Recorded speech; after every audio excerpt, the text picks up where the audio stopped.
Alright, welcome back to the channel. As you can see, we're in X-Plane again, we're in the 737 again. Not in South Africa anymore, we're going to do some flying in Australia for Qantas this evening. I was planning to do Flight Sim 2020, but then this morning or late last night, Christmas update broke my game, so now I'm getting 11 FPS. So I think I'm going to be leaving Flight Sim for a bit until they can figure out how to fix these issues that they keep breaking with all of these patches. But anyway, X-Plane it is then.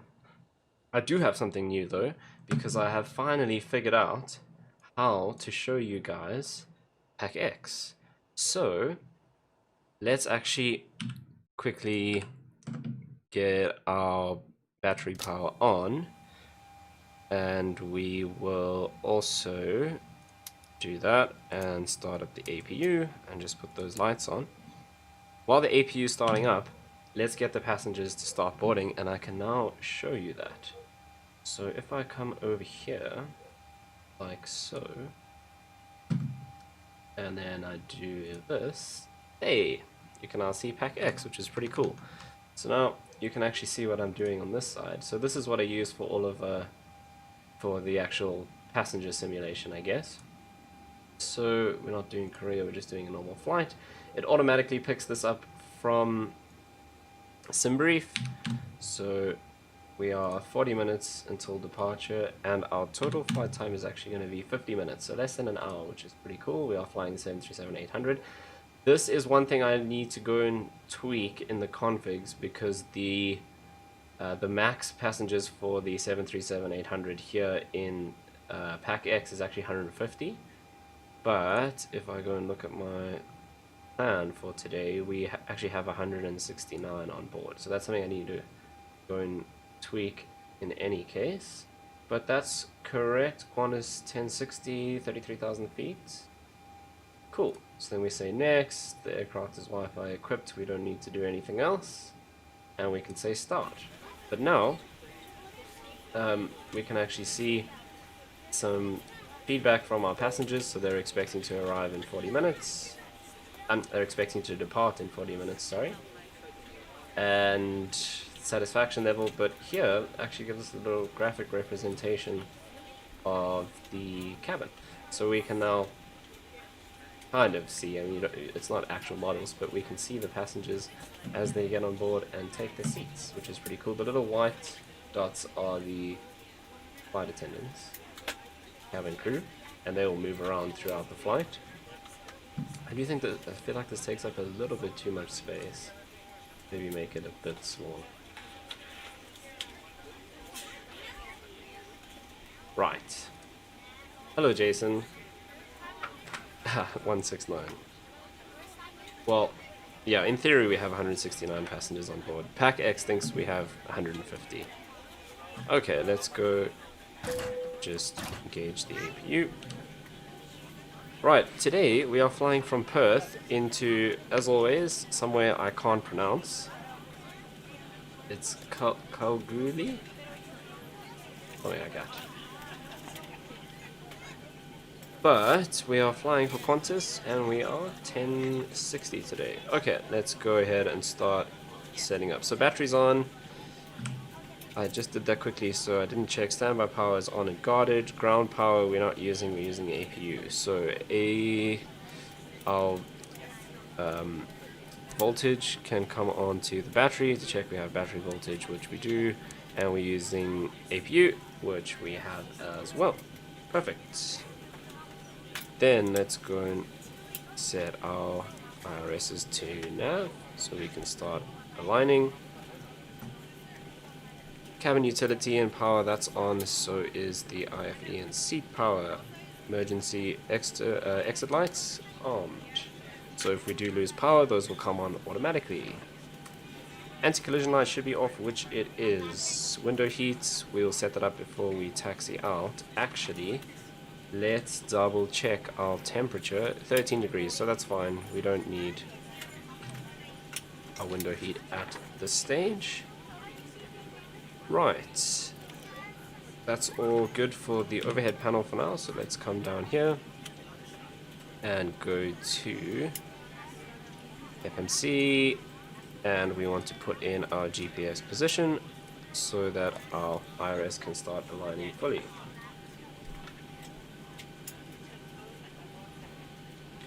Right, so that is set. Now, what did I say our call sign was? That's what I was looking for. N60. So, we do need to put in our reference airport, which is Perth. And we don't need to fill in the gate because we've taken the position from the GPS in any case. Right, so our origin is already filled in, but that's fine because we have a SimBrief flight plan. And we are going to YP, I believe it's Kilo Golf. Let's double check. So we'll pull up our charts. Go to flight plans. Yeah. So we're going to Yankee Papa Kilo Golf. So we put that in and we're plan 01 and that will call up our SimBrief flight plan. Right, flight number is QFA 1060. Correct. Put that in. And we can activate that route. Runway we'll set up in a bit. So let's go over... Actually, before we do the performance, let's do our departure and arrival. So a pretty short flight today. Less than an hour in the air. But our departure is... runway 06, Amana 2. So 06 and Amana 2 set. And our arrival into Kalgoorlie. There's no stars, so we're just going to do a vectored arrival, and we're arriving into runway 11.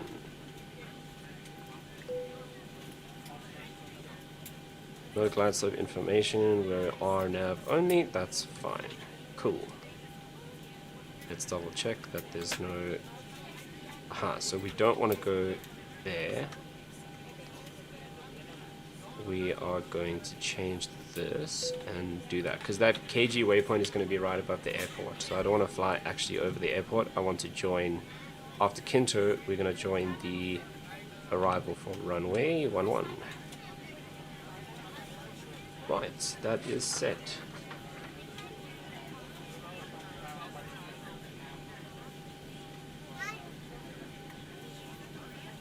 Okay, so we've done that. We don't need probe heats, we don't need anti-ice. Our engine hydraulic pumps are both on. Electric hydraulic pumps are both off. Fuel pumps should all be off except for the left one that we are running the APU from. And trim air can come on.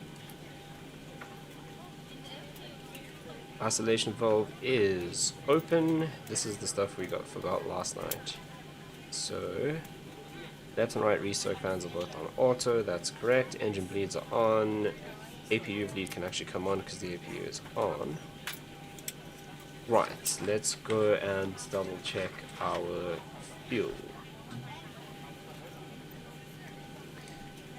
Right, and this always starts off pounds, which is very annoying. Let's double check all of this. That's correct. That needs to be on there. That's fine. That's the same one I just went to. That should be on ski. That should be on. And this should change. Right. Now, if I go back here, I think it was 7 tons of fuel. Well, what we're going to do is, what do we have on board? 9. So I'm actually going to put in enough to come back as well. So we'll put in 16. Not 16 kgs. 16 tons. right, and then we will not go there, we will go here and ask for the fuel truck to come and uplift that extra fuel. There he is, and there's the dude under the wings with the hose. So we'll put in that extra 5 tons or so of fuel, which he will do for us. Okay, so fuel's busy loading. Cruise and landing altitudes we can now set.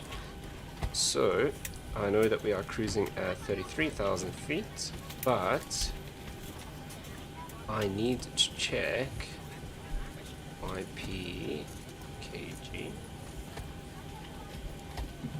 Right, so elevation 1,202 feet, so we'll dial this up to 1,200. That's perfect.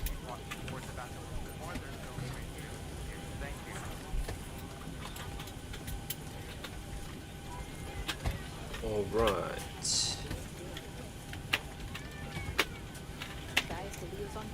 Okay, where was I here now? Fuel set, cruise and landing altitude set, fasten seatbelts. Can come on. The IRS is aligned so the yaw damper can come on.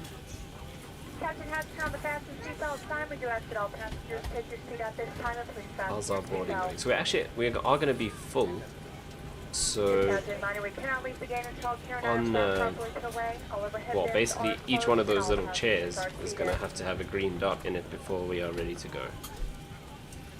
Right, let's now take a look at our FMC. Okay, so we did our departure and arrival, 0 fuel weight. That I have to set here. This is what we didn't do, is go into payload here.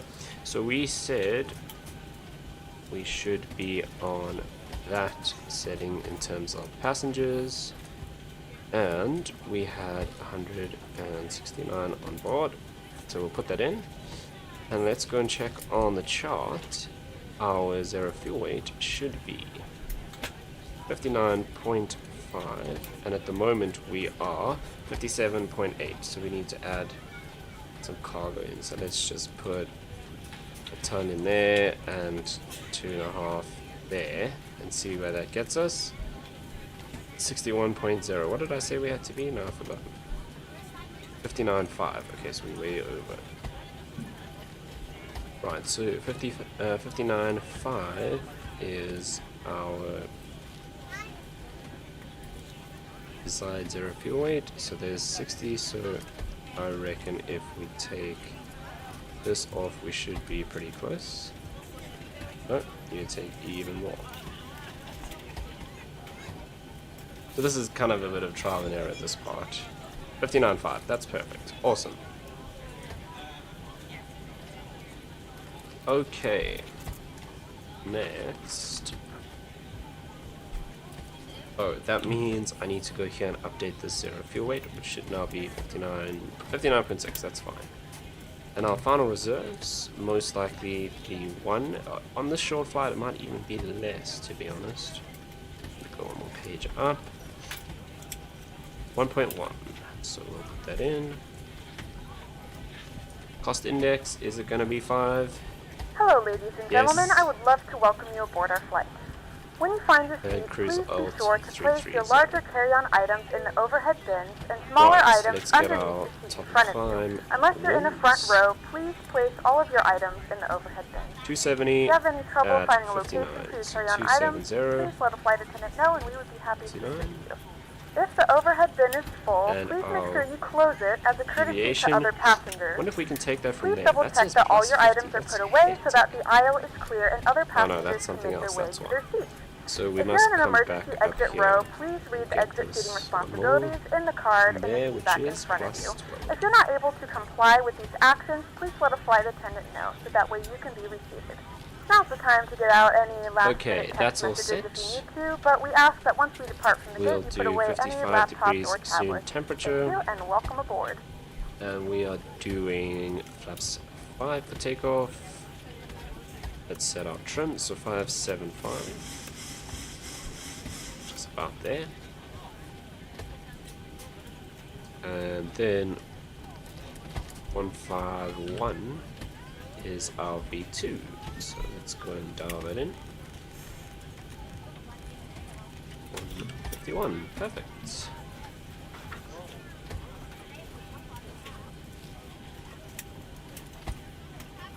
Okay, so we have done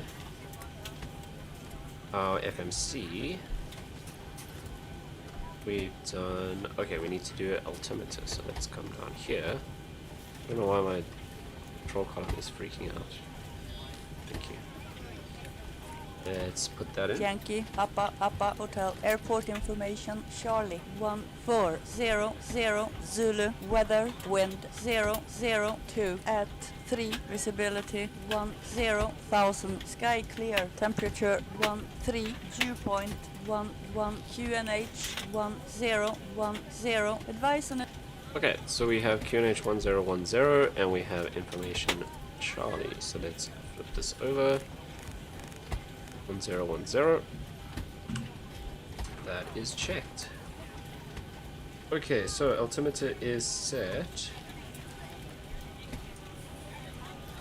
Right, we've already powered up the APU, so that's all good. Flight directors can come on.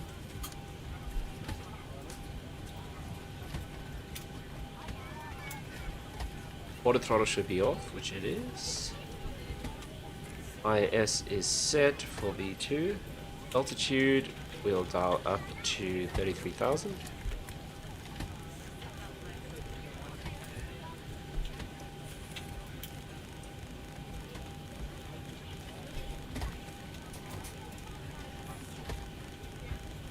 Scrolling simulator, like so.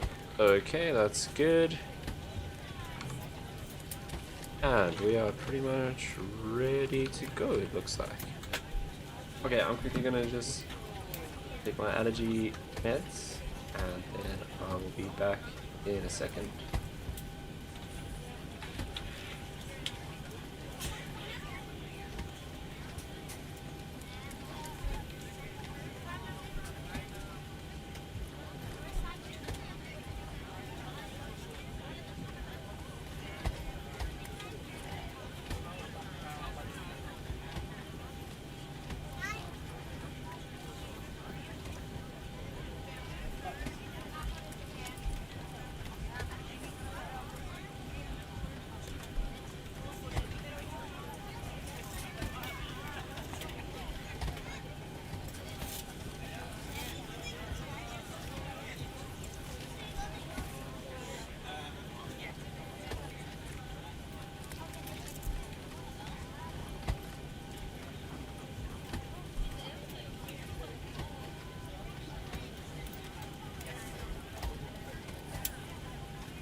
Right, that's better. Now I can concentrate. Okay. And I have my... What is? I can keep talking for the entire stream.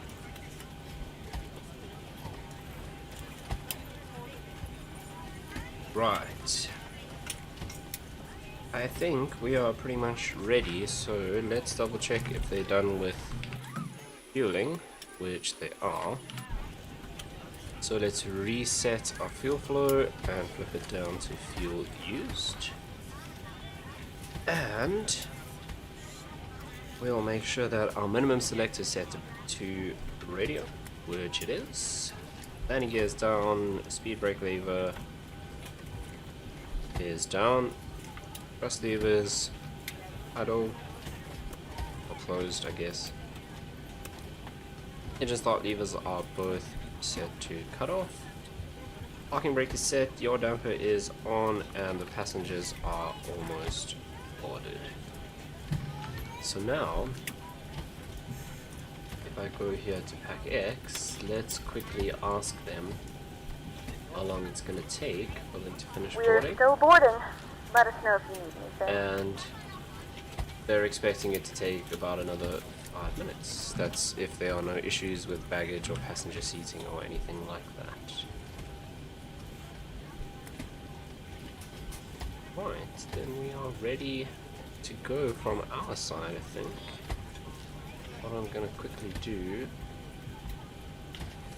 is just check. I see the control column is just twitching a bit, so I might need to just recalibrate my joystick, which I'll do quickly.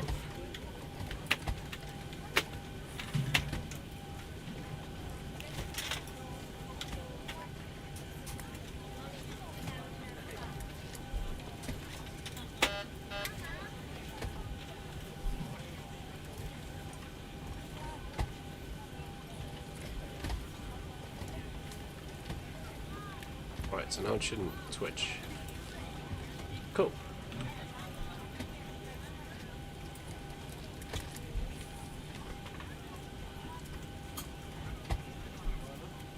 Alright. Let's just make sure we haven't missed anything.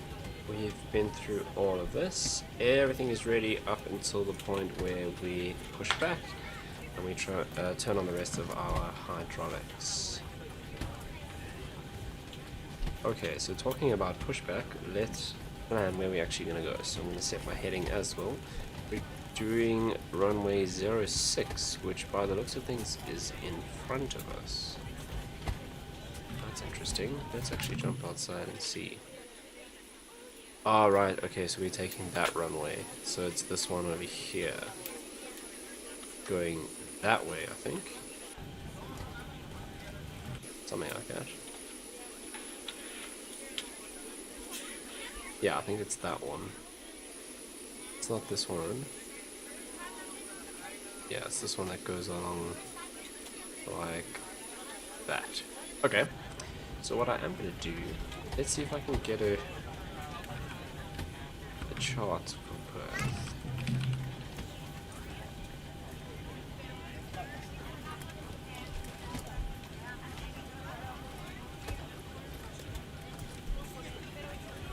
The South African charts are pretty easy to find, but some of the other countries are not always so simple. Okay, here I do have one for Perth, so let's dump it in charts. We'll make a new folder.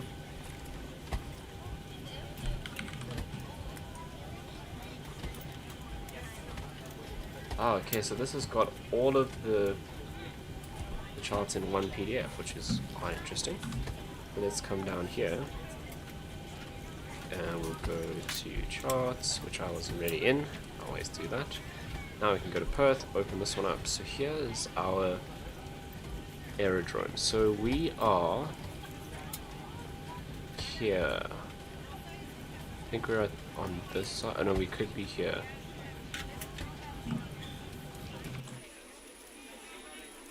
It's just called gate 210. What taxiway is this? Is this Charlie? Oh, this is Charlie here. Okay. Yeah, so I think we're link 6.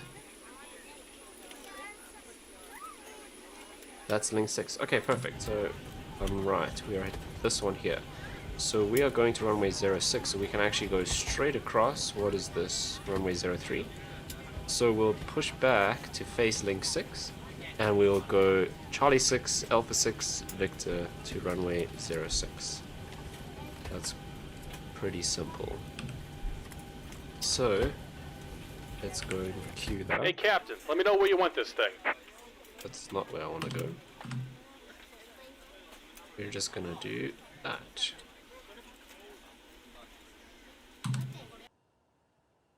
Great news, Captain. Your tow's coming. Awesome. Interesting that he has an American accent that's supposed to update depending on where you are, and normally the Australian one works. Interesting. Right. That is... okay, what we can do is turn on all of our fuel pumps now that our fuel is on board. We can also turn these guys on. Okay, and then we just finished We're boarding. ready to go when you are. So we are ready to go. As soon as our pushback is ready, we can go ahead and... Good morning, ladies and gentlemen, and welcome aboard Flight 1060. Our flight time will be roughly 50 minutes. Now that the cabin door is closed, please make sure that all devices are in airplane mode and your large devices are now shut down and Looks like the stowed. doors and Please hatches are fasten your closed and we're seatbelt ready to and make connect. sure that all tray These tables hydraulic and pumps seatbacks can are in the come full on. upright and locked position for departure. Cabin crew secure doors for Anti-collision departure. light must come on. Position lights are already on steady. Auto throttle we can now on.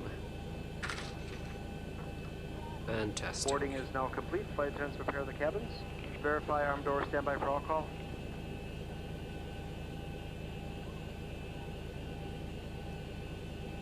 Alright, we've got everyone strapped in. Give us a ring if you need anything.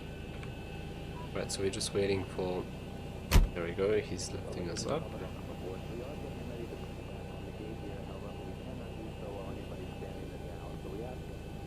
Welcome aboard, Captain. Toes connected, bypass pins inserted.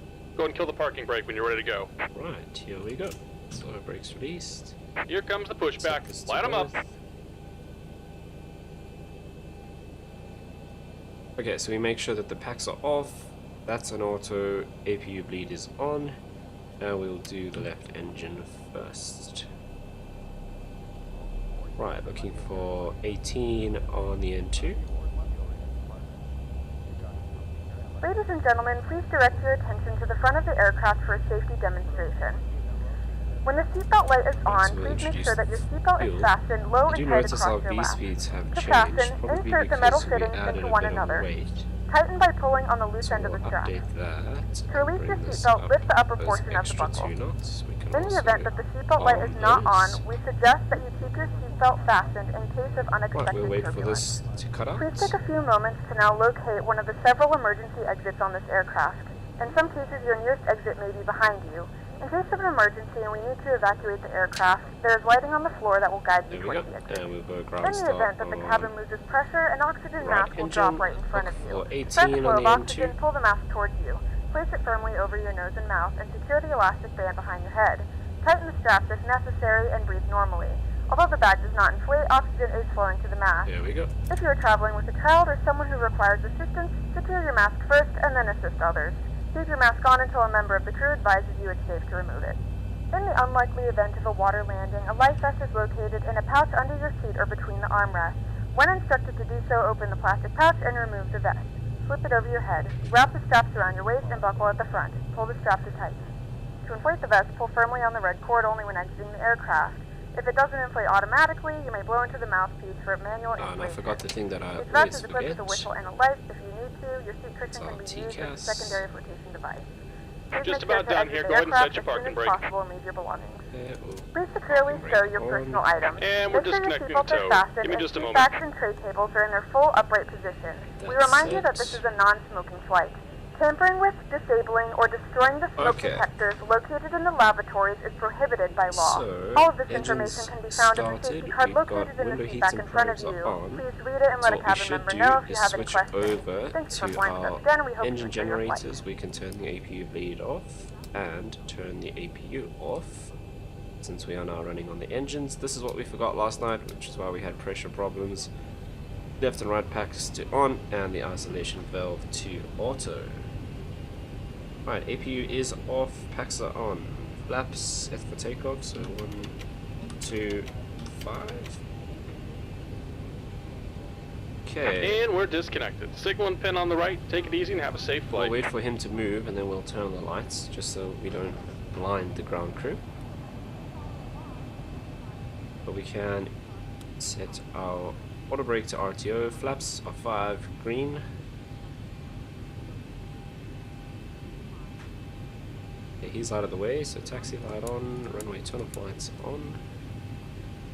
And there's the signal, so we are clear to go. Right, let's release the parking brake and we will taxi. So once again, we are going straight onto Link 6, Charlie 6, Alpha 6, Victor to runway 06. Lots of 6s in that one. Okay, so there's link 6. And we're going straight on to Ollie 6.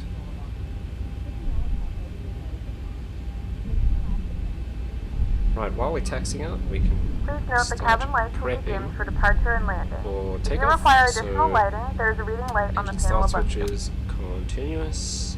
Auto brake is set to RTO. Runway turn-off lights are both on. Landing lights will turn on when we enter the runway. And TCAS to TARA once we enter the runway as well. What I am going to do now is we can, if I can find OBS, we can kill PACX for the time being.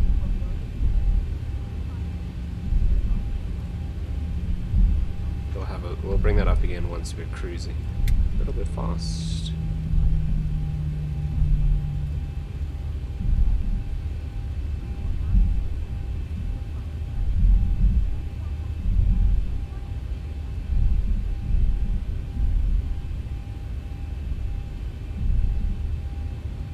Alright, and there is runway 06 up ahead of us.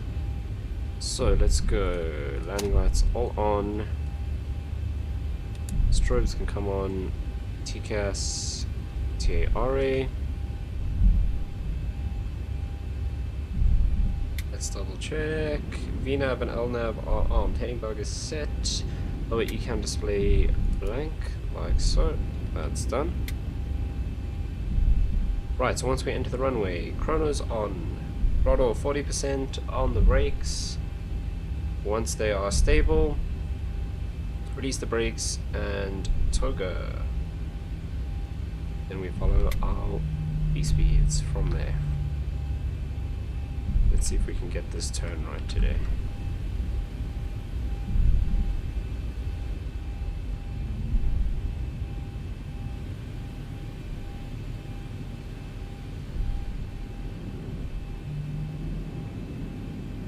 That's a bit better. We turned ever so slightly later. Right, one thing I do need to double check in the settings here is that I think it's here. That needs to be on, otherwise it's going to freak out. Okay, now we're ready to go. So, on the brakes, and we'll spool the engines up to 40% N1, make sure that they are stable, we don't have asymmetric thrust. That's good. Release the brakes and toga.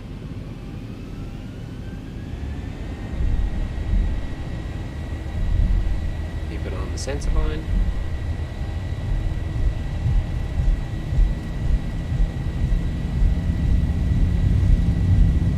Airspeed alive. There's 80 knots. 80 knots.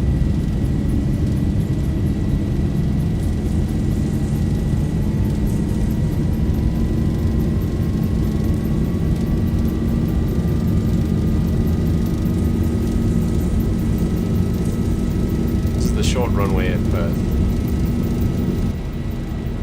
V1, rotate. So we're going to use all of it. Positive rate. Those little towers at the end there wouldn't be that high in real life. Anyway. That's the ILS antenna. Or actually it could be the 400. lights. Right, so we have gone gear up. Let's get ourselves trimmed here. Past 400 feet, so once we're trimmed out, we'll go and engage the autopilot. 1000. Like so.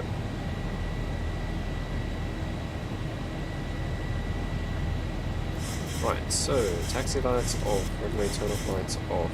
This can come back to auto, both by engine start switches. Auto brake can come off, and we'll go laps 2, laps 1.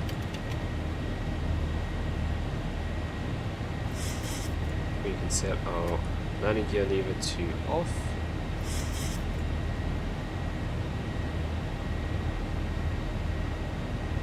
And flaps up.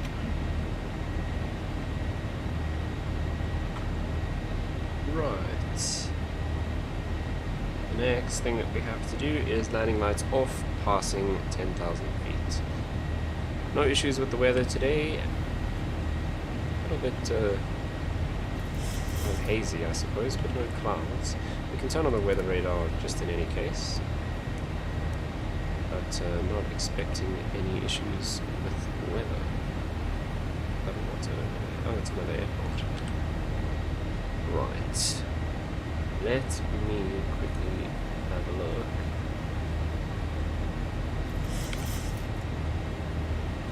At the weather for Kalgoorlie. Also completely clear weather, so no issues at our destination either.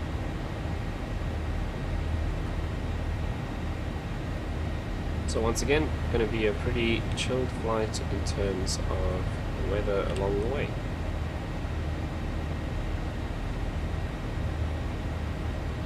Okay, our transition level here, I wonder what that is. It should tell us somewhere on one of these. Probably not on this one.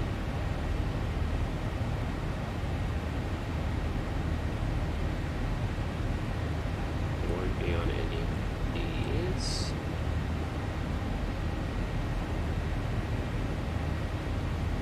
This might have it. Nope.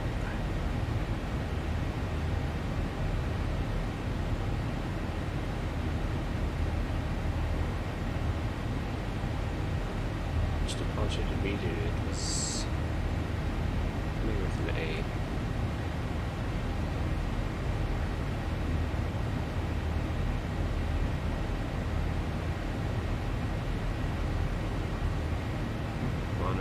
Let's see if we can find that. Should be watching here. We're passing 6,000. So this is the only thing about having all of these in one PDF. It's a bit of a pain to find things. Okay, this is the one that we did. Doesn't tell us mission altitude. Interesting.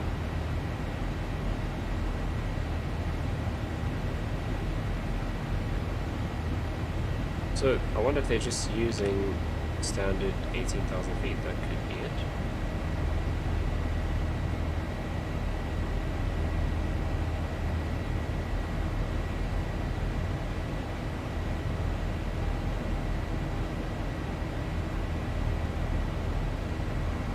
Right, there's 9,000.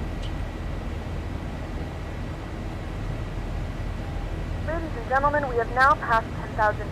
You may turn on larger portable electronic PACX devices. as always. This is also a reminder to please keep Not your really seatbelt knowing fastened throughout the exactly where duration of the 10,000 flight feet and do is. not form a line near the lavatory.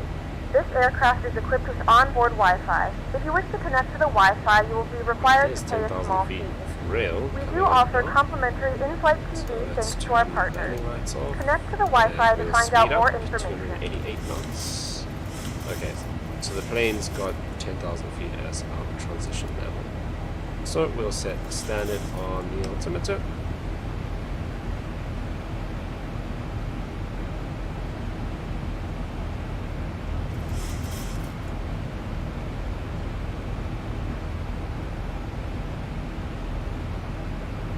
Right, and we are all good to go.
Okay, so now what I'm going to do is I'm going to bring up PACX again.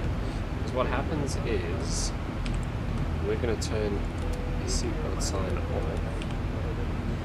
And now the passengers sometimes get up and move around. They go to the bathrooms and stuff. Yeah. So we'll see if they do get up and walk around. And you can see the cabin crew are now moving around to serve drinks and snacks and stuff like they said.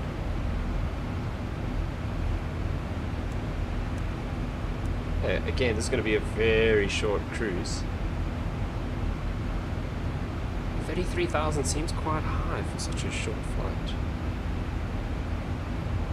But anyway, that's what the plan says. So that's what we are doing.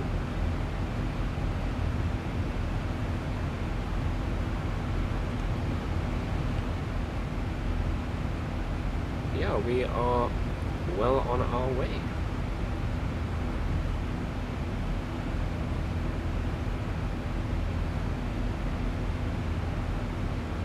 Passengers are being served their meals, which is good. Just passing through 16,000 feet. No turbulence, all nice and smooth, which is exactly what we want.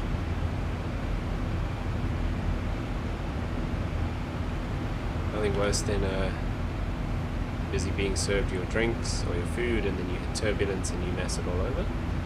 So, nice smooth early morning flight here in the sim. So let's go and change this over. So it's 9:15 Zulu time, but local time 5:45 in the morning. Obviously because Australia is so far away from GMT.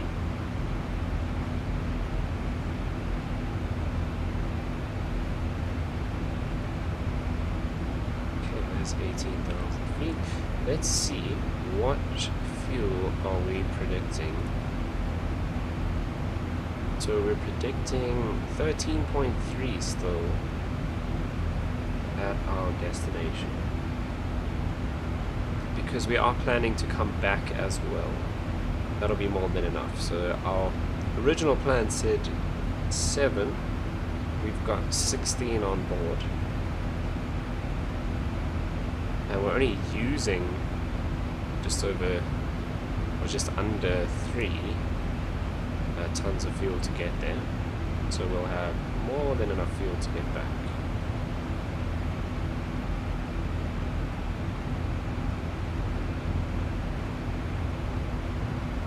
Are any of our passengers actually moving around? You see the cabin crew moving around. None of the passengers are there.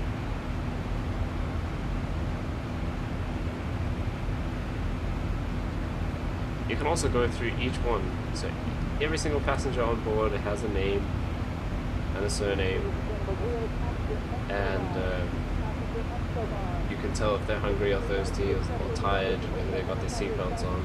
So you can use the list here, or you can click on individual passengers, like so. So Paula is very thirsty and hungry, traveling for leisure. So some of them will be traveling for business. It's pretty cool. It just adds a bit of emotion that's not there. You know, just out of the box.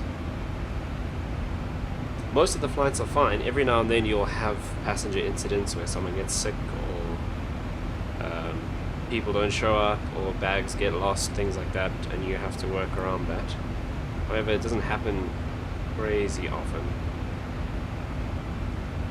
On our flight last night, when we were boarding, we had a baggage issue, but that's a simple thing, like they have to move a bag from one compartment to another or something like that, and that's like a 5-minute delay. But you can have more serious things like passengers getting sick during the flight and you need to divert and stuff like that, which is pretty cool.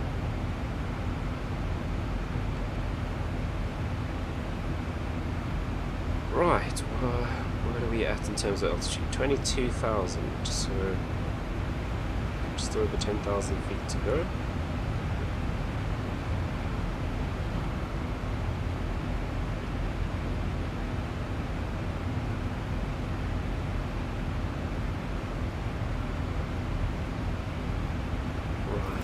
how long are we going to be in our cruise here? It's only going to be about 15-20 minutes only, maybe less.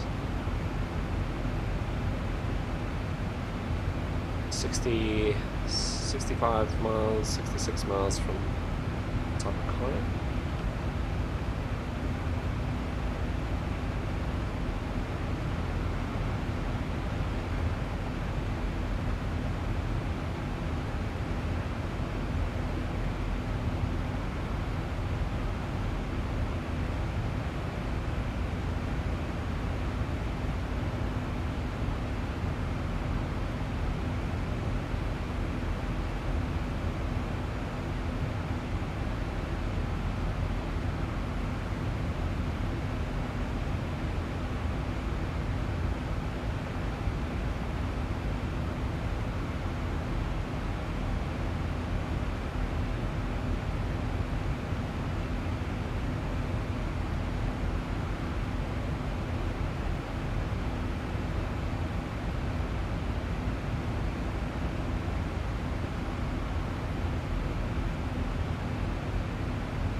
Okay, so just passing through 25,000 feet. Okay, let's have a look and see if I can get a chart for our destination airport, because that will be quite helpful. I don't know if we'll find anything. It's quite a small, kind of obscure little airport. There we go. And let's pop that into our charts. YPKG. Definitely spelled that wrong. Right, so do that, save that. Okay, so now if I come down here, I do that every time. I was already in the charts tab, but anyway, if we go to YPKG, here's our chart. So we were landing on, well, we are going to land on runway 11. So I mean, pretty small airport. Runway 11, and let's see our apron. So I mean, we only got 3 gates, so we're going to be choosing one of those, I suppose. I mean, we might as well do gate 2. So if we're landing on runway 11, we're going to have to taxi all the way down to the end, turn around, and then come back and go. That looks like quite a small taxiway, but it should be fine for the 737. So we'll go echo onto the ramp, I think will be the easiest. Let's see. Category B, C, and D aircraft, so we are Cat C. Landing runway 11 are recommended to use VASIS and be established on final by 4 nautical miles. Okay, so that'll be one of the points. Or aircraft departing 29 are to maintain runway heading until passing 1800 feet. Okay, so let's see if we have VASIS in our plan, because I don't think we do. No, we do not.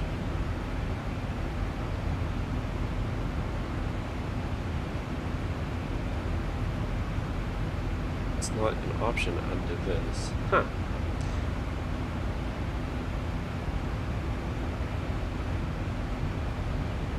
So we are doing an RNAV arrival. Anyway, we'll definitely be established by 4 nautical miles. That's not an issue.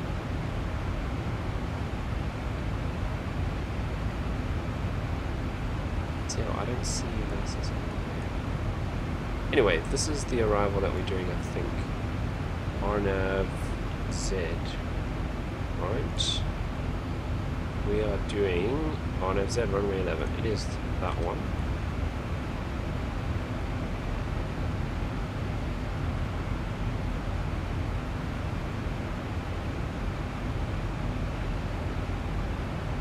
Yep, so nothing crazy here.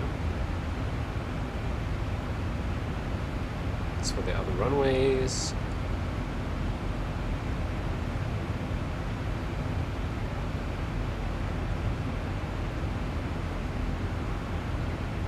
That's the NDV approach. We're not doing any of those.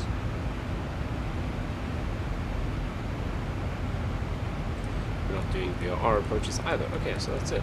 That's pretty much all. Still wanna. I don't see VASs anywhere.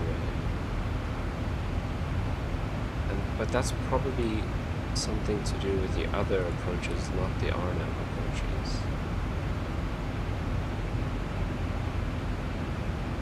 Ness is talking about something. Oh, it has to be one of these. None of these actually mention that. Interesting. There's 4 DME.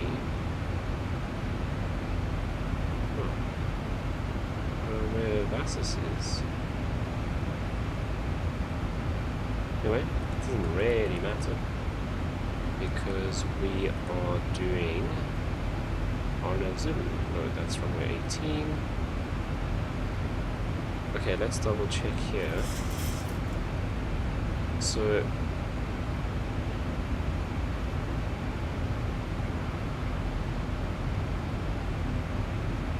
so this is for DME or GNSS arrivals.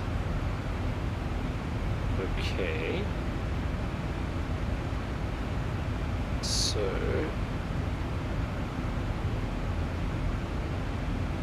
we are final approach altitude are 2,800, so that's what we'll descend to.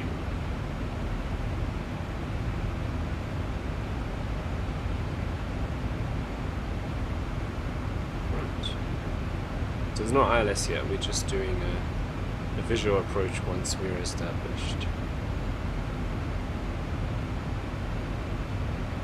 Which is perfect.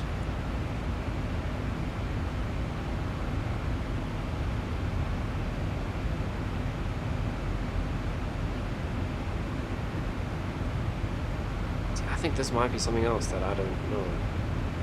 I thought it was a point. One of the fixes. Let's see. Oh, visual approach slope indicated systems.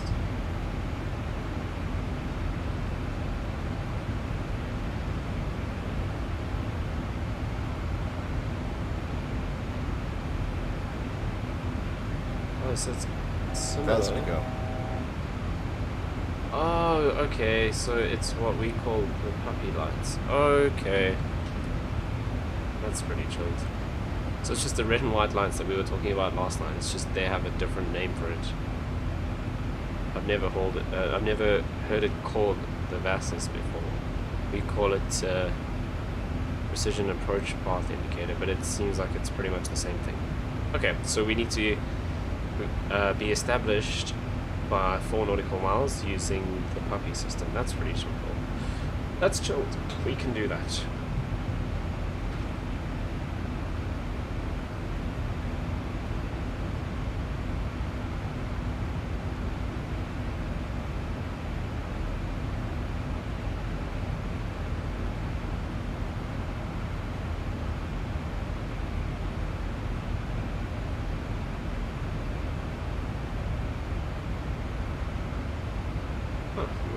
You learn something every day,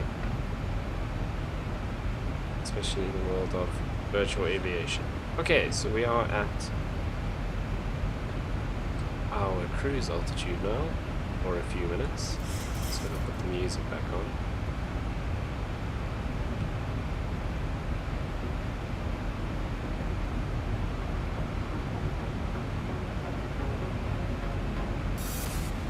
I said earlier, going to be a very short cruise. So how far are we?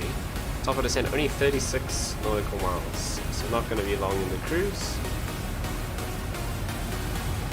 And then we are in for runway 11 at that place. Should we just call it Boulder? I suppose. Kalgoorlie? Something like that. Nice small airport, and then we're going to do a quick turnaround and head back to Perth, I think. I'm actually going to have a look. Let's see if there are any other Qantas flights out of Boulder.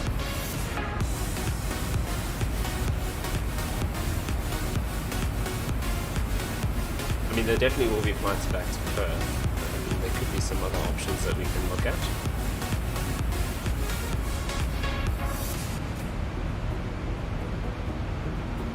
Right.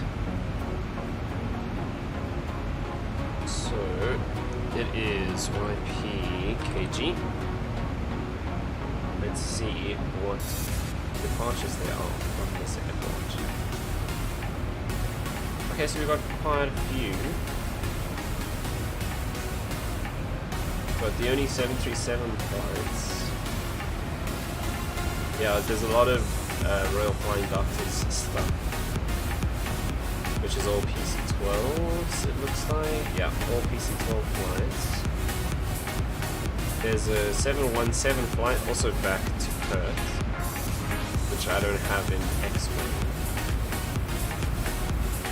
And there is, yeah, the 737 flight back to Perth, so we're going to do that one.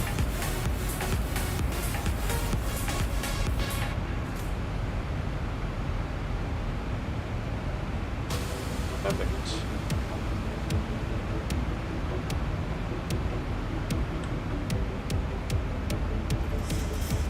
Right, what I am going to do is our final approach altitude we said was 2,800, so let's dial that in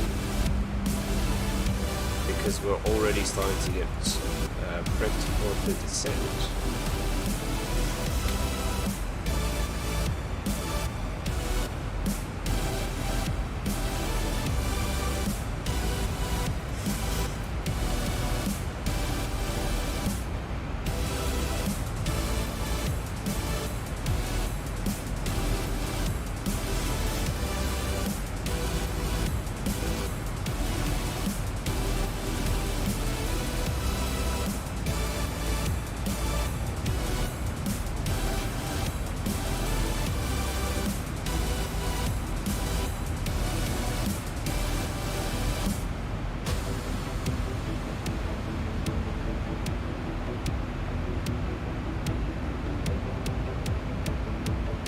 Is it louder than you? Yeah, well, I can't monitor the YouTube side, so yes, you do need I do need you to mix for me, because the problem is if I monitor YouTube, then it loops, so I have to kind of just guess. And normally what I do is I do like a dummy stream and test it and then leave the volumes, but then yesterday I did something on the stream and I changed the volume on iTunes and I couldn't remember where it was supposed to be. Down a bit more. Okay, cool. How's that? I mean, I'm using iTunes. It doesn't tell me dB, it's just a slider.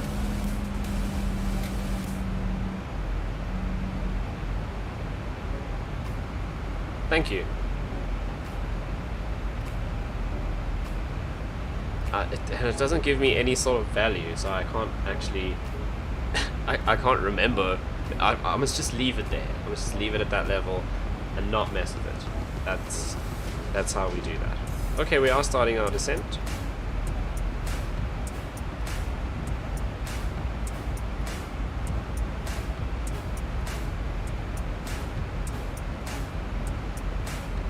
Right.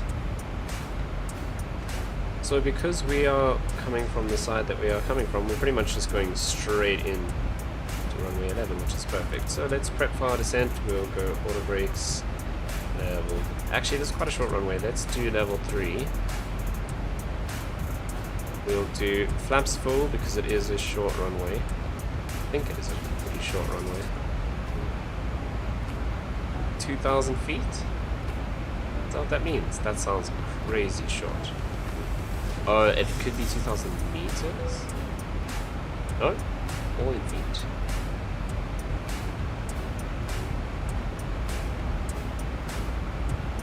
Let's check, for reference, how long the runway is at Perth.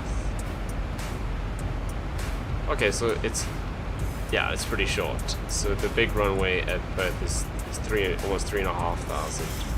One we took off from, which was touch and go, is just over 2,000, and the one we're landing on is exactly 2,000. Okay, so this is going to be interesting. Hey Sizzle, thanks for tuning in. Appreciate the support. Yeah, this is going to be interesting. 22,000 feet. Right, so we're definitely doing flaps full, and we'll go auto brakes level 3, which we've set. That's perfect.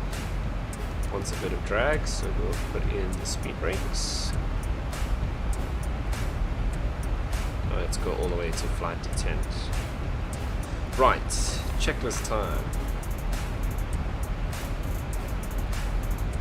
Other side of the checklist time. Okay, do we still have fuel? We do still have fuel in the center tank, so we can leave those pumps on. FMC is set, descent altitude 2,800 checked and set. We are currently descending, we are on glide path, but we are a little bit fast, but we're using the speed brakes to sort that out. Engine start switches. Continuous. Seatbelt sign on at at 15,000 feet. We are currently at 25. Landing lights on at 10,000 feet. Let's go and get the QNH for our arrival airport. QNH 1007. So we'll dial that in solo.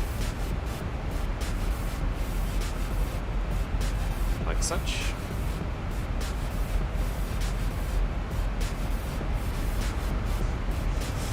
A little bit more clouds on the side compared to Perth, but nothing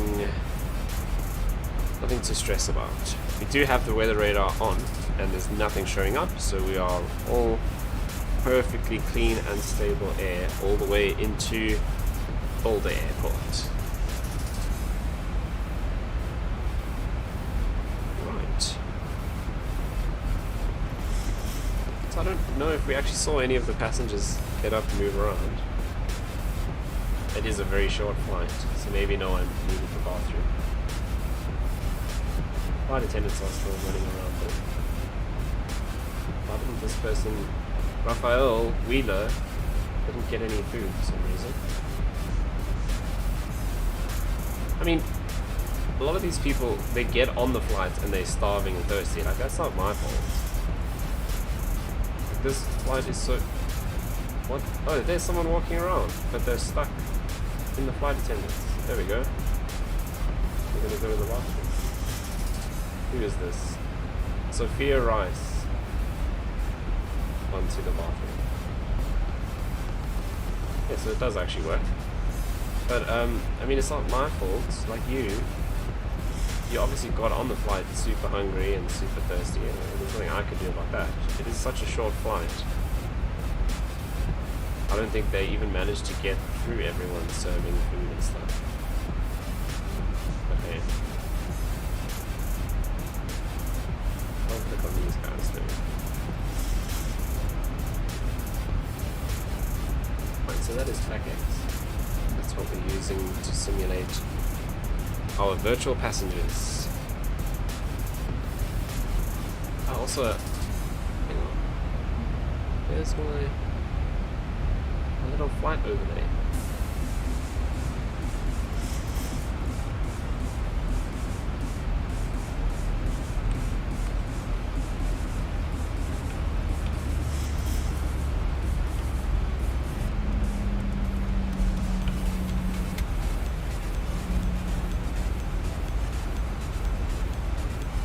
I don't know why this thing is always so weird. I need to figure out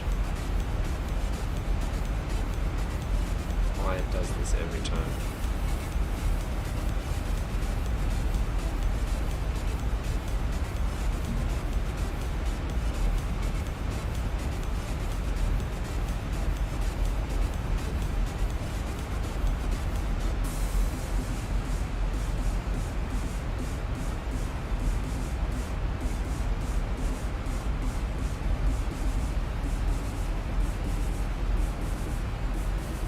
Not supposed to look like that. Why is it so big?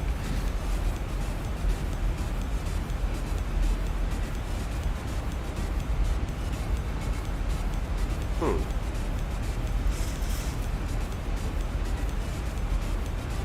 there we go. That's better. Okay, that's what it's supposed to look like.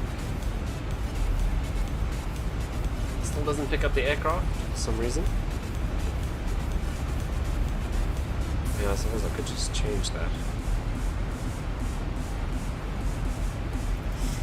There we go.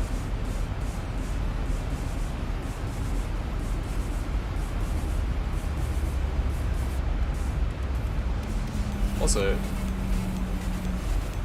kind of weird that that went straight through to the program feed and you guys could see that straight away. That's also not supposed to happen.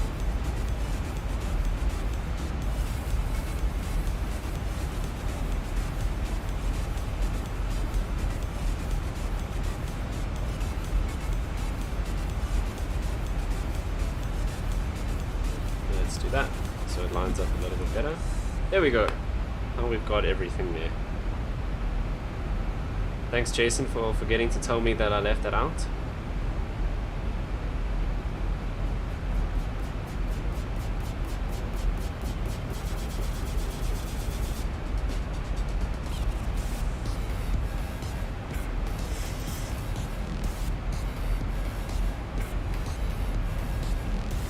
Right, so we're almost at 15,000 feet, which is where we'll bring on our seatbelt signs. However, I can, now that the throttles are coming up, I can ditch the speed brakes, but we'll put them in the armed position, like so. So when we touch down on the runway, they automatically deploy. Because we are going to need every bit of deceleration that we can get on this short runway, especially considering that I put so much extra fuel in, which maybe wasn't the best plan now that I think about how short this runway is.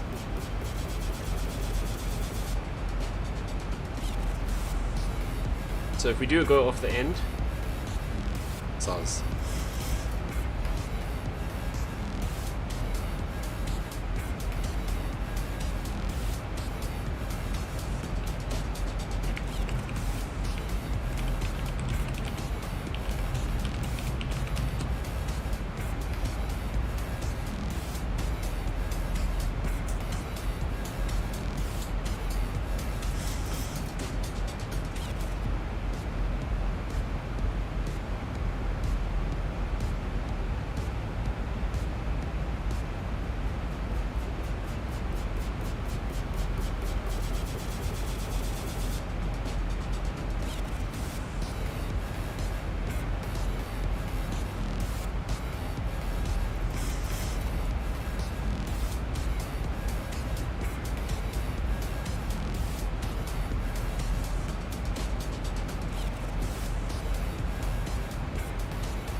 Okay, let's turn on the seatbelt signs.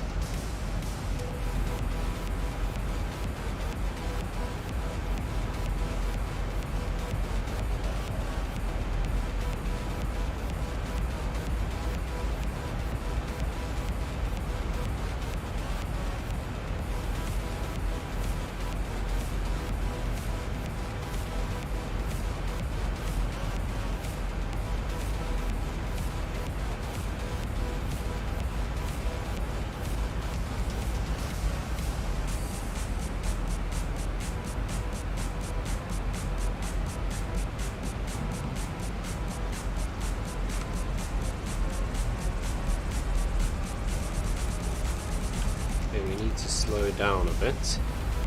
So we're a little bit fast, so we'll bring in the speed brakes once again. We have begun our final descent into your destination. Flight attendants will be passing through the cabin to So select any PACX crash doesn't know the one name of final this time. airport either. Please ensure tray They tables just are said stowed and seats are in the your full upright destination. position. That's pretty Please cool. also store any carry-on items So I'm either not the in only the one who back pocket can't or under pronounce the it. Even seat in front of the you. computer Please was complete like, all "Nah, I don't know how to Wi-Fi-related say tasks that." and stow any larger electronics. Just say your destination.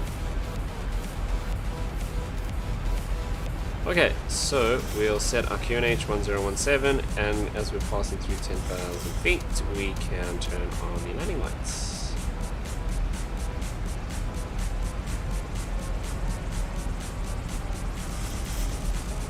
Right, so how the RNAV approach is going to work is we don't have an ILS radio beam to follow. We are just going to follow specific altitudes at specific points along the route. So at Kinto we should be at 9,485 feet. Let's bring that back. And then after that, above 3,100 feet, above 2930, and then the final one at exactly 1,339 feet. So that's how our RNAV procedure works. We don't have a radio beacon that broadcasts a beam out for the aircraft to follow. We just have a series of points with specific altitude requirements at those points. But like I said, by the time we get to 4 nautical miles, which reminds me, we must set that frequency.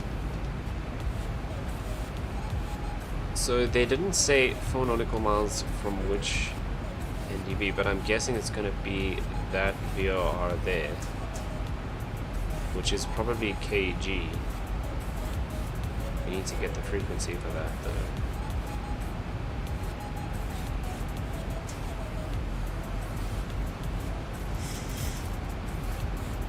Huh. I have it on here. This is the approach that we're doing. I don't have the frequency for that VOR. That is very strange.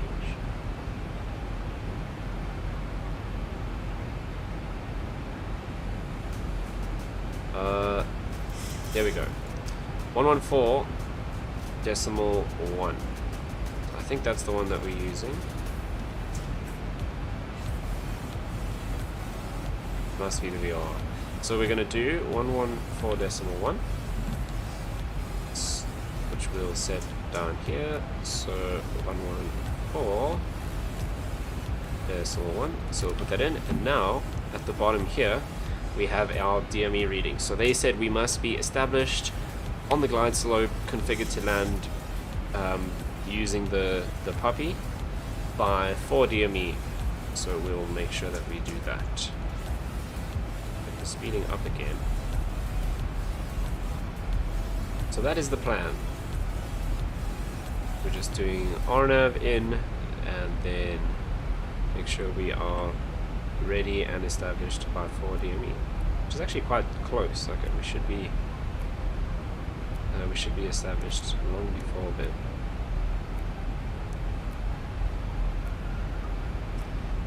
I hope that is the one they're using in their measurements. I mean, the other one is not super far away, so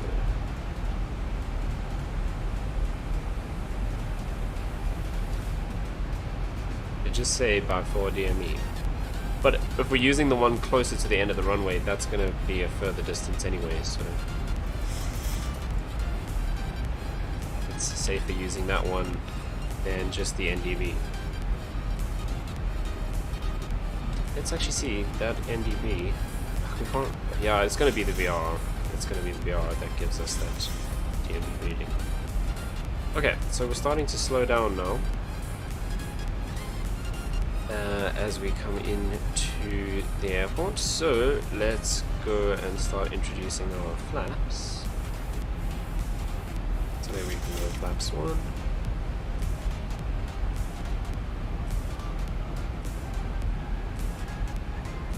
And the computer is calculating our glide slope based on our RNAV approach that we've selected, which is really cool. There's the airport over there.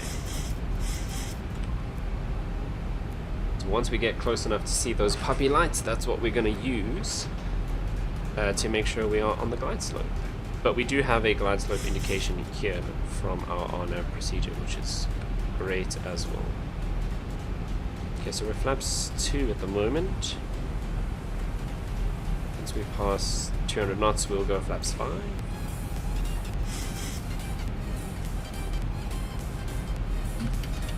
Right, flaps 5.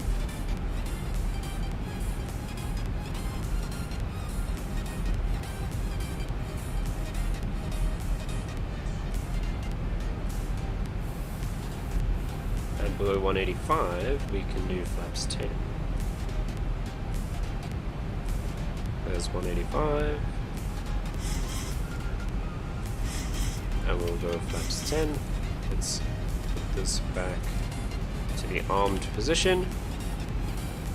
Okay, we're 10 nautical miles out, so we want to establish pretty early, so we'll go gear down. And I'm going to turn off the music when the song ends, which is like now. Perfect timing. Cool. Right, so we are flaps 10, we were a little bit above the glide slope. Let's go flaps 15, add in a bit more drag, it'll help us slow down.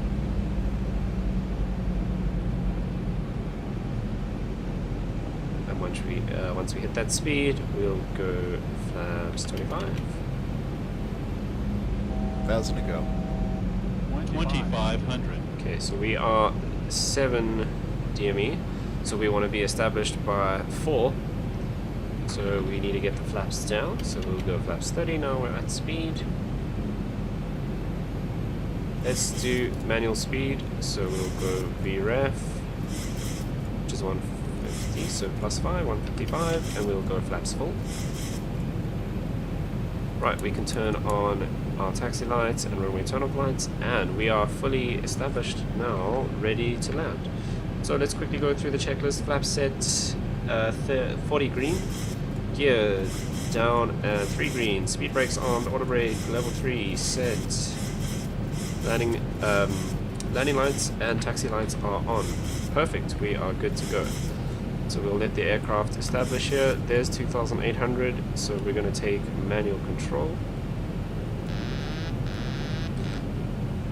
And we're going to fly it in ourselves from here.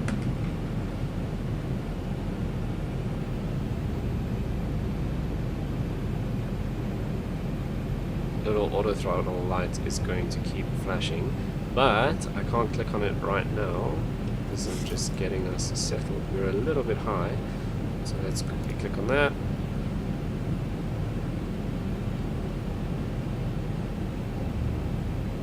A little bit of wing drop there. 1,000. 1,000 feet stabilized, Mr. Birch, altitude set. Okay, on this approach we're actually going to 3,000. Right there, we're back on the glide slope, so let's bring the nose up a bit. Okay, double check, landing gears down 3 green. When we touch down, obviously we have the spoilers armed, so that'll automatically deploy, and we're going to go reverse, full reverse thrust as soon as we can. This is a pretty short runway. 3 approaching minimums. Okay, approaching our minimums.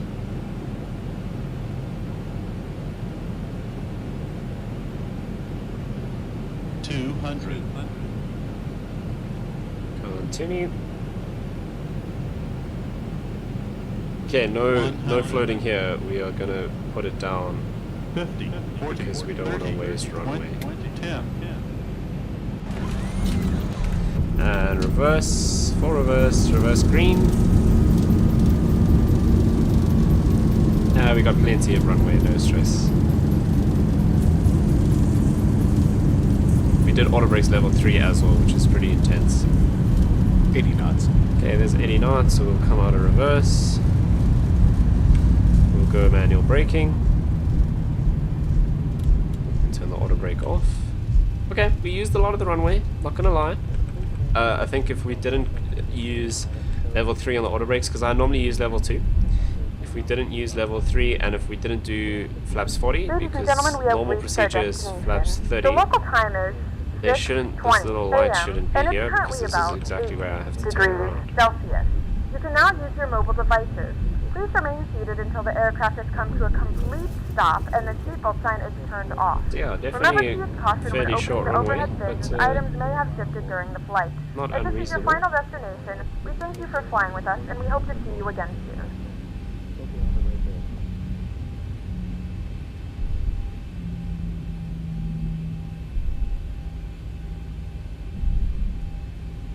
Right, and now we start the long taxi back down the entire runway. So we'll keep the strobes and the landing lights on while we're on the runway. What we can do though is spoilers are disengaged, which is perfect. I don't know why that's flashing. It's very annoying. But we can bring the flaps all the way up.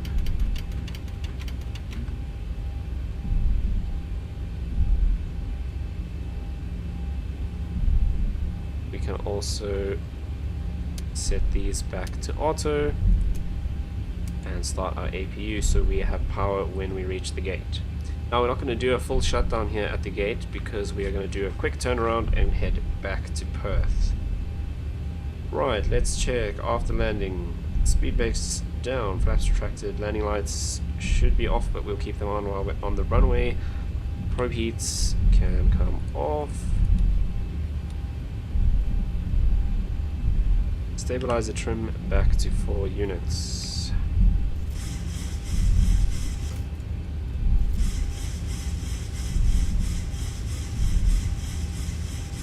This does take a while.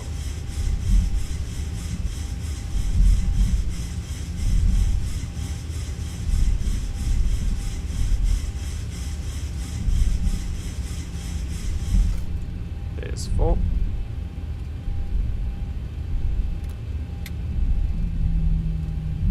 Right, APU is powering up. Position lights we will set to steady once we leave the runway. I don't know how big this taxiway is. It looks pretty small. Yeah, I'm not going to take that one. We're going to go all the way down to, I think it's Bravo. Yeah, we'll go all the way down to Bravo and use that taxiway. That one's sorry, not that one, that's the other runway. This one, yeah, that's quite small.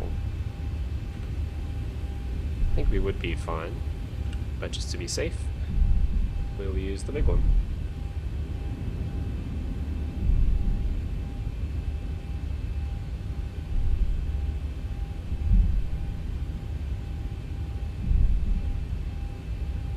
I did notice there's an SAS, Scandinavian Airlines 737 there, and a Delta CRJ 200, which both of which we definitely wouldn't find in Australia. But hey, that's just the default static aircraft that happens. There's only a few liveries for them, and it's just random, I think, that it picks. But anyway, okay, so we can now turn landing lights off. And our position lights can go back to steady, which means the strobes are off because we have exited the runway.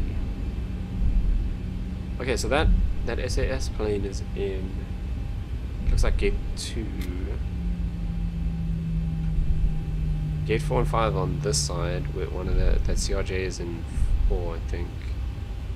So, is that like a BP garage?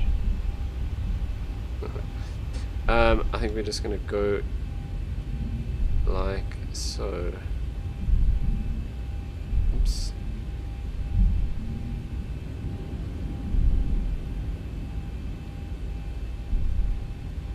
Okay, we'll turn off the taxi lights and turn off lights so that we don't blind people.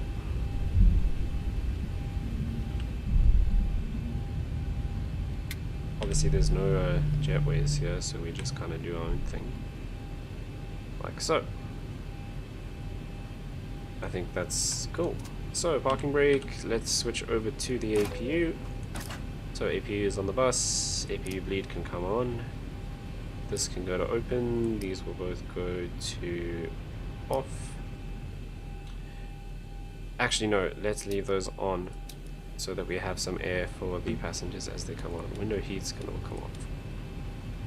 So we're doing a quick turnaround so they can have some air coming on. We're not taking on any fuel, so let's leave the fuel pumps alone.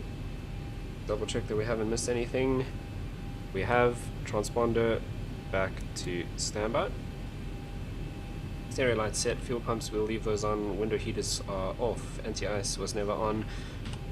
Hydraulic pumps, we will leave the engine hydraulic pumps on, but we'll turn off the electrical hydraulic pumps. Resoak fans we'll leave on because we're doing a turnaround. Flight directors we'll leave on, turnaround. Auto brake is off already, APU is on and on the bus. Let's go ahead and shut down the engines. And there we are. Arrived at, was a little bit off the line, but not bad. There we are, parked next to the Scandinavian Airlines 737-800, which would definitely not be here. Okay, so we should now see our PACX passengers start to disembark. There we go.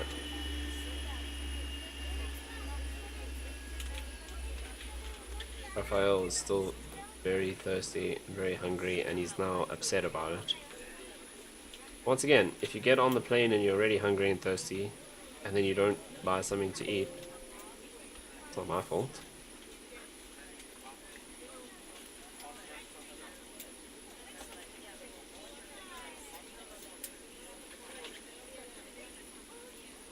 Right, so while the passengers are getting off, let me set up for the next flight. So we're literally just going in reverse, YPKG. What is our flight number this time? 1061, who would have thought?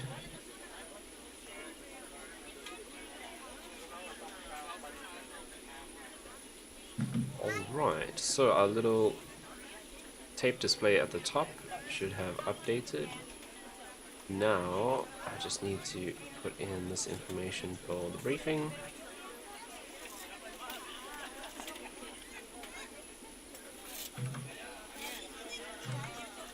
And our cruise alt is going to be 30,000. That seems more like what I would have expected.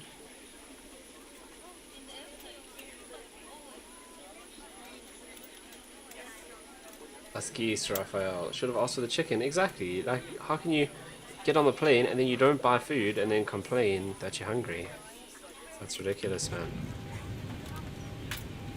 Okay, we'll leave the beacon light on because we're doing a turnaround. So actually I can just keep showing you this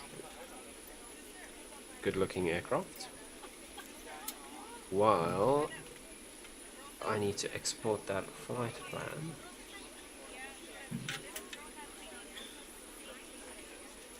We have a 1061. Cool.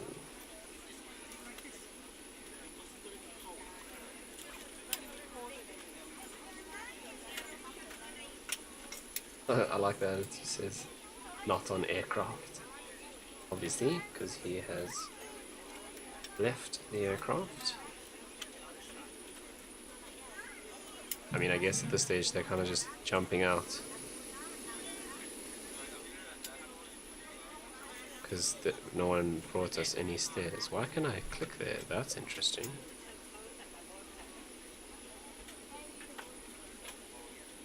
Oh, that means if I do this,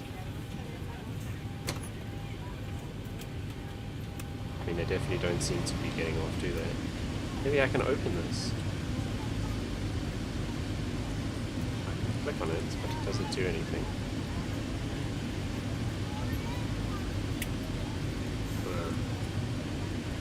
Oh well, I tried. Click on all of these things. Don't seem to do anything. Never mind. Why am I going so slowly? That's better. Okay, so just like the pilots would do in real life, we need to start prepping for the next flight. So let's go and grab the flight plans, which I have just exported, so we should see Kalgoorlie to Perth. Right.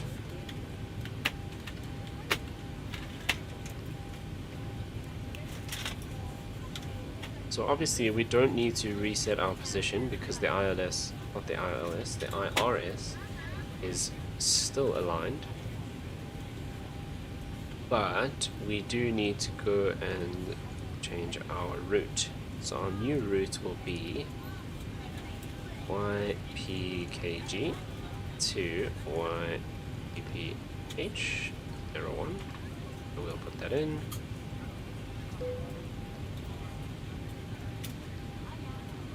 Okay, and then we need to dial in the weights. My approach rating, I got 3 stars apparently. I've never seen that before. What was wrong with it? 3 stars? Hectic. Huh. Oh, there we go. High rate of descent below 500 feet. High rate of descent below 1,000 feet.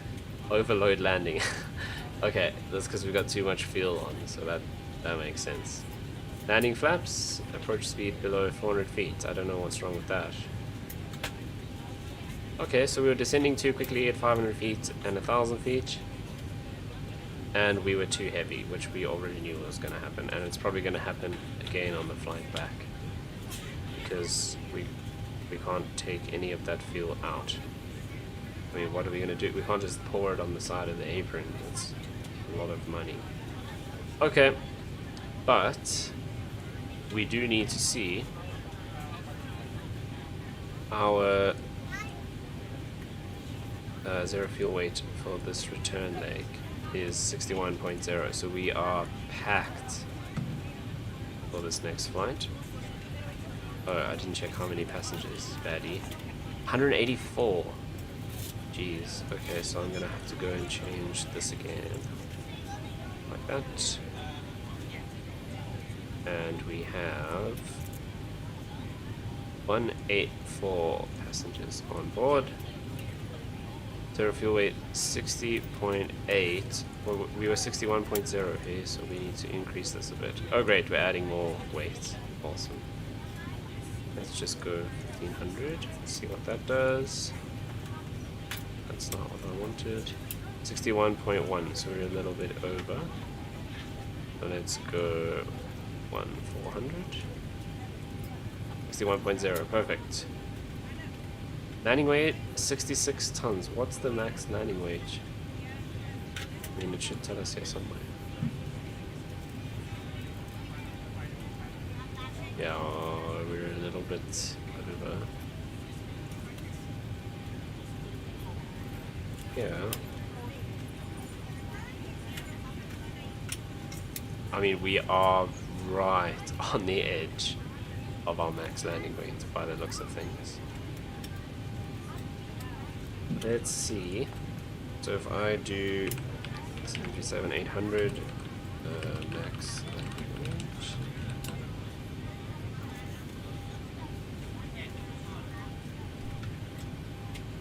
Max landing weight. No, that can't be right. 54 tons. It can't be 12 tons over our landing weight. That's not gonna. Really?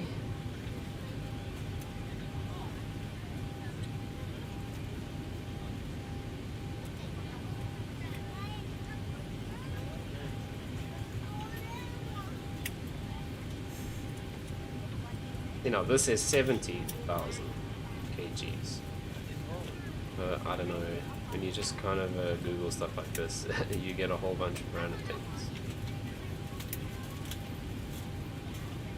Max landing weight 65.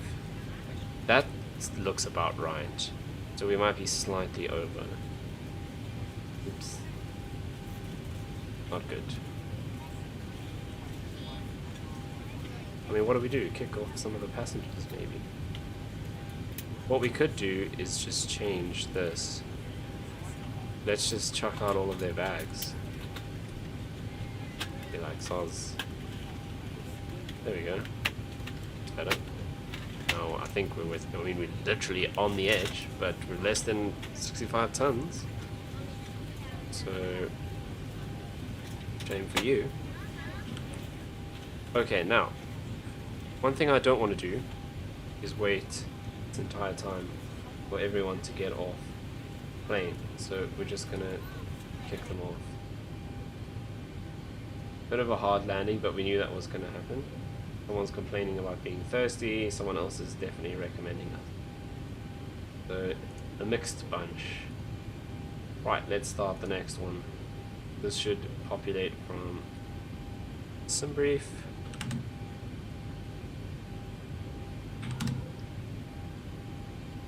That all looks good. Oh. And we will let them get on board. Now, I did say we were departing in 20 minutes, but I just realized now that this is probably going to take longer than 20 minutes for them to actually get on board. What we can do is just put in the boarding music. Right.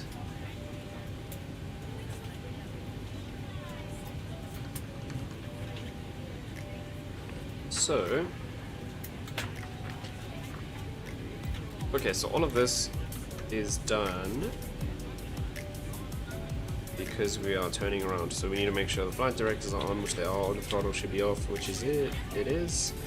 Aha, let's finish up our performance. So we're putting in our zero fuel weight, cruising at 30,000 feet. Reserves, I'm gonna bet is 1.1. Bam, 1.1. The cost index, I'm gonna put my money on 5, and it's 5.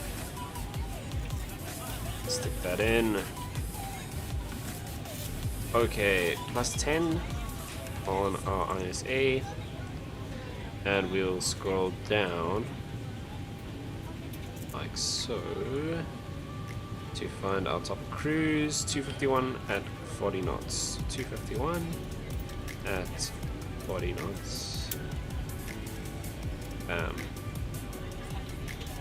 55 degrees assumed temperature for departure. Flaps 5, takeoff. So we will come here and set 151 for our V speeds. We'll put in our takeoff CG, and our trim needs to go to 6.25.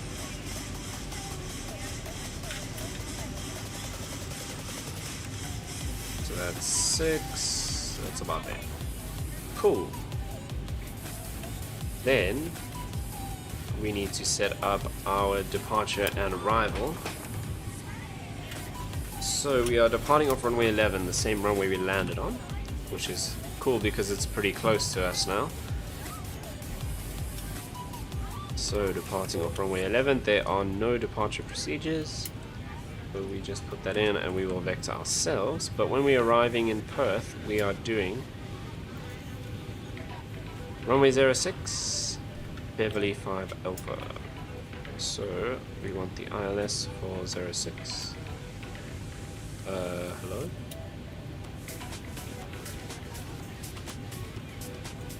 Oh, it doesn't have an ILS. Okay, guess we're doing another on-over arrival. Beverly 5 Alpha. Fine by me. Let's see if we can get our sassy iPad this time to say that our approach was good and not average or whatever. It's a 3 out of 5 stars. Okay, so that's all done. Let's just double check. N1 set, takeoff, V speeds are set, and we are good to go. So let's ask our lovely cabin crew how much longer this is going to take. We're still boarding. Let us know if 2 you need minutes. anything. So that's a problem. Let's tell them to beat the passengers a bit and do it faster. We'll see what we can do. No promises. Down to 14 minutes. That's much better. Okay, so we have to wait another 14 minutes or so for our passengers to board. So what I'm going to do is I'm going to take a quick break, 10 minutes or so, just to go and set up the rest of this stuff for the flight. And I need to quickly get a snack. And then when we're just about ready to to Pushback from the gate, I will be back. So I'll see you in about 10 minutes or so.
behalf of the cabin crew, I'd like to welcome you aboard our flight.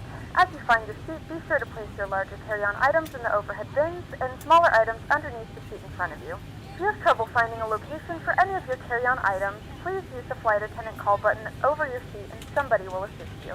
If the overhead bin is full after you put your carry-on inside of it, please close the bin as a courtesy to other passengers. Once all your items are put away, please clear the aisle and sit down in your seat to allow other passengers to find their seats as well. If you are seated in an emergency exit row, please read the exit seating responsibilities in the safety card in the seat back in front of you. Please make sure you are willing and able to perform the actions required. If you are not able or prefer not to perform these actions, please let a flight attendant know so you can be reseated. You are free to use your portable electronic devices during the boarding process. We ask that larger electronic devices are stowed once we depart from the gate. Thank you and welcome aboard.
Those would help if I turn my mic on. But I'm back.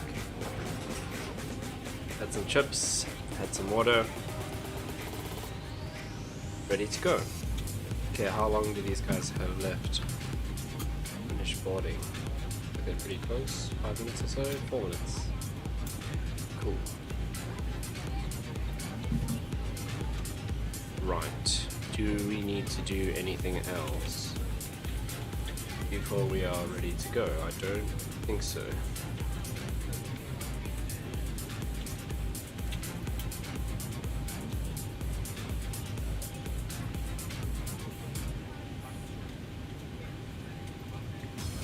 I think that's everything. Right, let's double check. Okay, cruise altitude. We are going to, what did I say? 30,000 feet.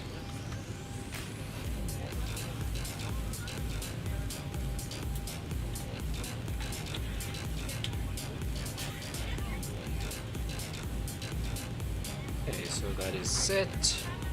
Honey gear lever down. Speed brake lever should be down. It is. Thrust levers closed.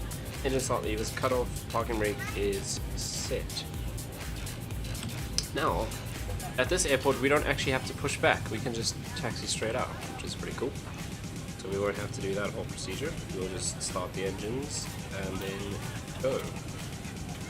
Your damper should still be aligned. I mean, not aligned. It should still be on because the IRS is still aligned. That's what that means. Passengers are almost done boarding. Okay, we should change our score code. So we'll just make it 1325. Otherwise, I think we are all set to go. Let's double check the weather. And make sure our QNH is still the same. Yankee Papa Kilo Golf Airport information. Delta 1400 Zulu weather wind 310 at 4 visibility 10,000 sky clear temperature 18 dew point 11 QNH 1007 advice on initial contact US information Delta. So information Delta and it is still QNH 1007. So that's Yankee perfect. Papa.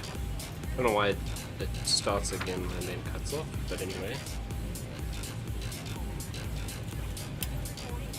Right, then everything is done. Our seatbelt signs should still be on, which they are. All of that looks good.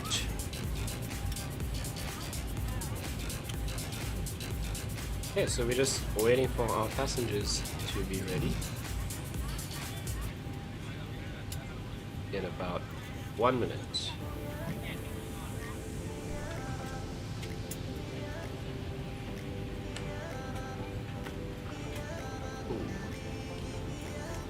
I'm excited. Going back to Perth, we're going to do another RNAV arrival into Perth, which is going to be cool. We haven't done... There aren't a lot of RNAV procedures in South Africa, if I think about it actually. So we're always doing ILS arrivals. Okay, so we don't have to do anything now because we're not pushing back. Good morning, ladies and gentlemen, and welcome aboard Flight 1061. So Our flight time will be roughly 1 hour and 10 minutes. Now that the cabin door is closed, please make sure that all devices are in airplane mode and your large devices are now shut down and stowed. Please fasten your seatbelt and make sure that all tray tables and seat backs are in a full upright and locked position for departure. Cabin crew, prepare cabin for departure. What have I missed? The PU leaders are on. Ah, that's fine. Cool. We can't start the engines with the PACX on. I forgot that I left the PACX on because we're doing a turnaround. As you can probably tell, I don't do turnaround particularly often. In real life, especially with low-cost carriers, they happen all the time. Okay, so we can go and introduce the fuel.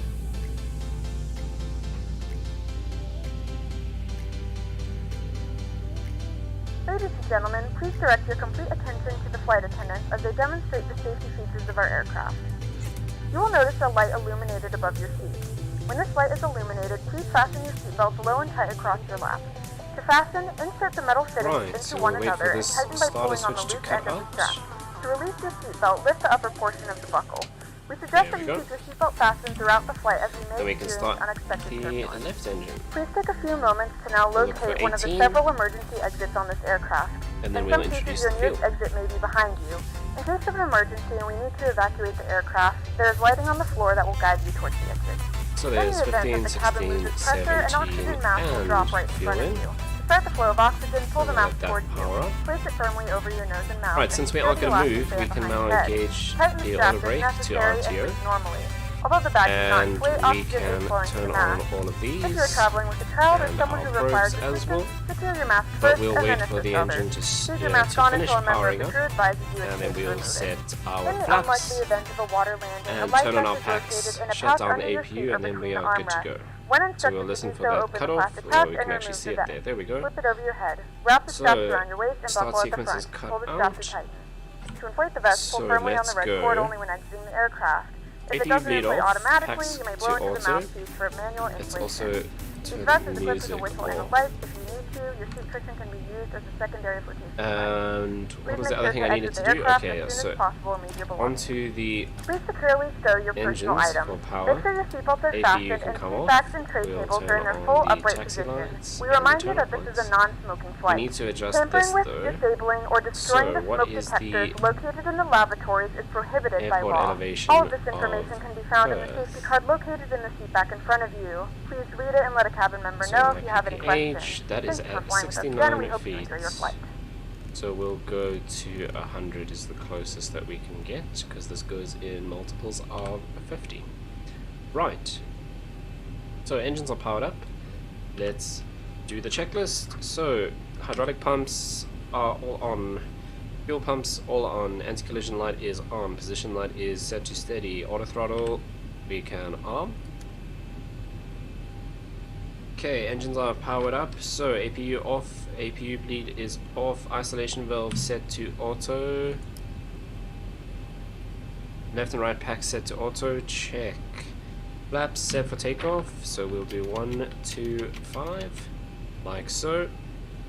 Taxi lights are on. Runway turn-off lights as required. They are both on. Engine start switches set to continuous. Auto brake set to RTO, which is rejected takeoff. Runway turn-off lights are on. I think I've already checked that. Okay. Let's set off. So we're going back to runway 11, which is the same runway we landed on. So we're just going to go out this way, and we're going to taxi right on the runway, and then turn around at the runway threshold, which is fairly close.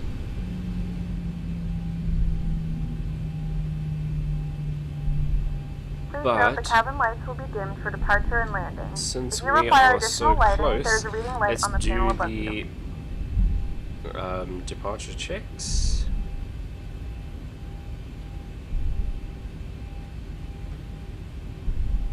Okay, flaps 5 green.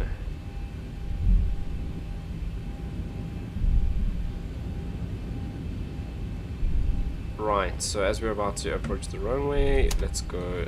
Landing lights on, strobes on, and TCAS set to TARA. Heading bug we need to set. Ooh, that's the speed, baddie. Heading we set to the runway heading. That'll do. Slow down a little bit.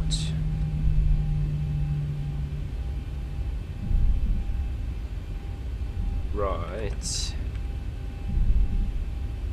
LNAV and VNAV we can engage. Our LNAV probably isn't going to work, that's what I thought, so we'll do heading select, which is normal for a vector departure anyway. We can blank the lower ECAM display, like so.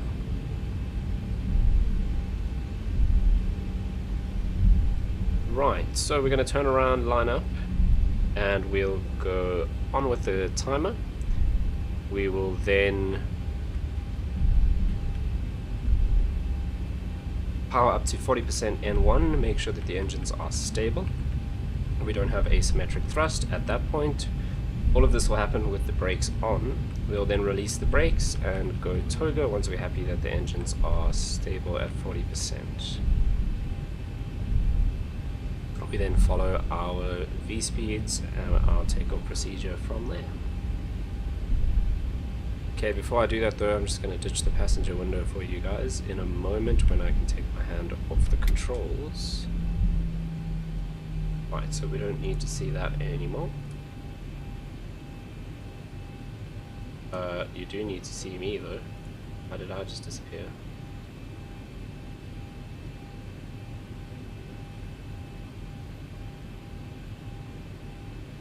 There we go. Right, so we are lined up, ready to go. So we'll turn on the timer. Brakes on, 40% N1, engine stable. Togo, release the brakes. And here we go.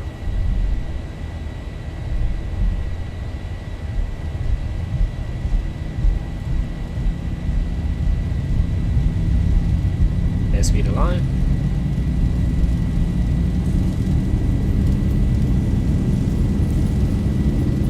Knots.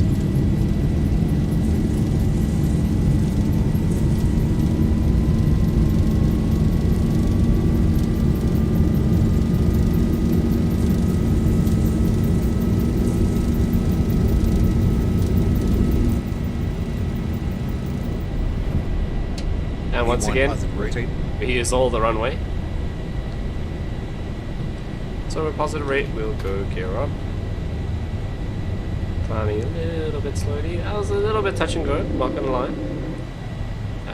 Pretty close to the end there, but it was all fine. We got this. 400. Yeah, there's 400 feet, so we can engage the autopilot in a bit.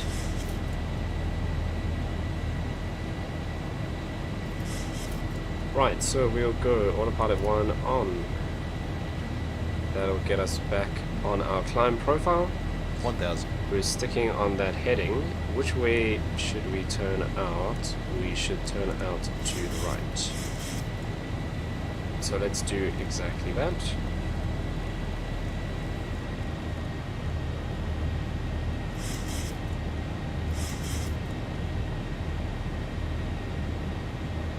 Right, we can turn off the auto brake, we can turn off our taxi lights and runway turn off lights.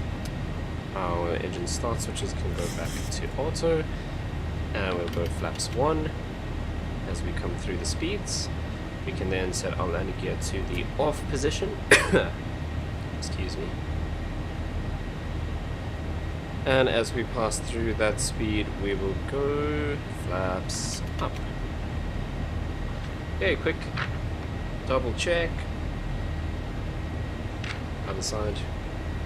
No, sorry, we have to do the bottom of this page. What am I doing? Okay, so we've done flaps retracted, auto brakes off, engine start switches off, not off, auto, gear up and off, and then landing lights off above 10,000 feet. So we are all good to go on our way to Perth.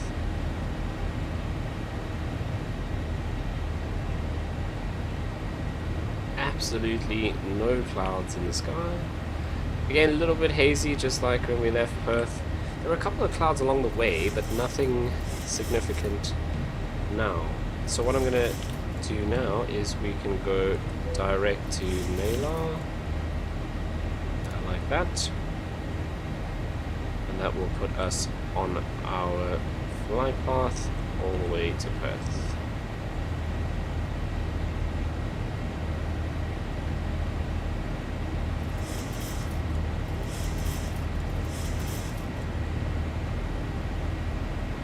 A little bit of clouds out that way, but once again we've got the weather radar on, so if there was any significant weather we would pick it up on the radar, but there is nothing to report home.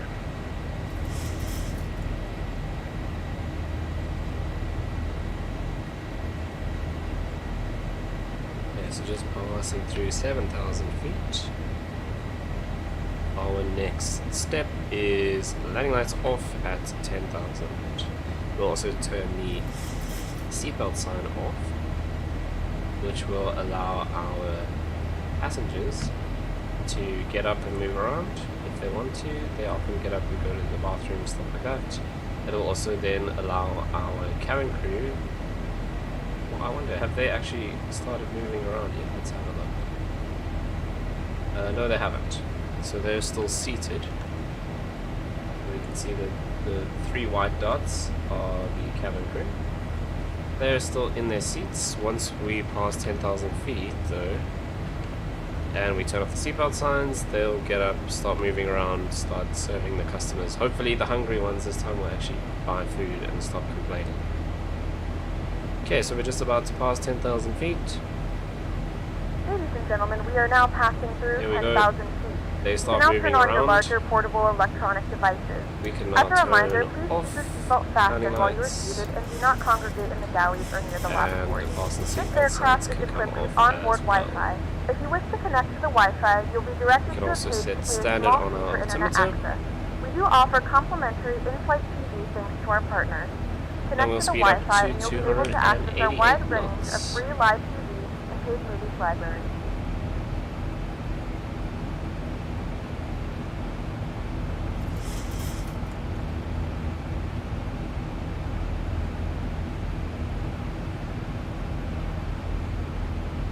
Alright, looking good. So we're expecting top of climb in 65 nautical miles. 53, so that's changing significantly because our climb rate is increasing. So it's kind of leveled out at about, okay, with it, that's still changing. 57 miles, 51. So we're climbing at almost 3,000 feet a minute, which is pretty impressive. There's 3,000. So not long, so we're actually going to reach our top of climb just before, or pretty much at Layla. Right.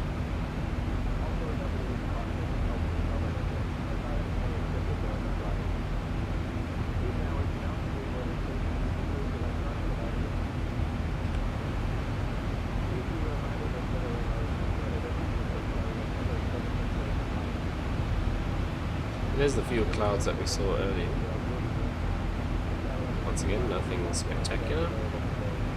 Okay, let's go and have a look at our arrival into Perth. So what is the arrival that we were doing again? So it's Beverly 5 Alpha RNAV 06. RNAV Zulu. Yeah. So let's see if we can find that.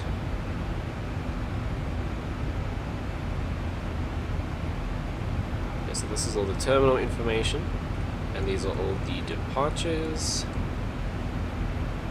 Okay, so RNAV Zulu 03, RNAV Zulu 21, RNAV Zulu runway 6, that's what we're doing.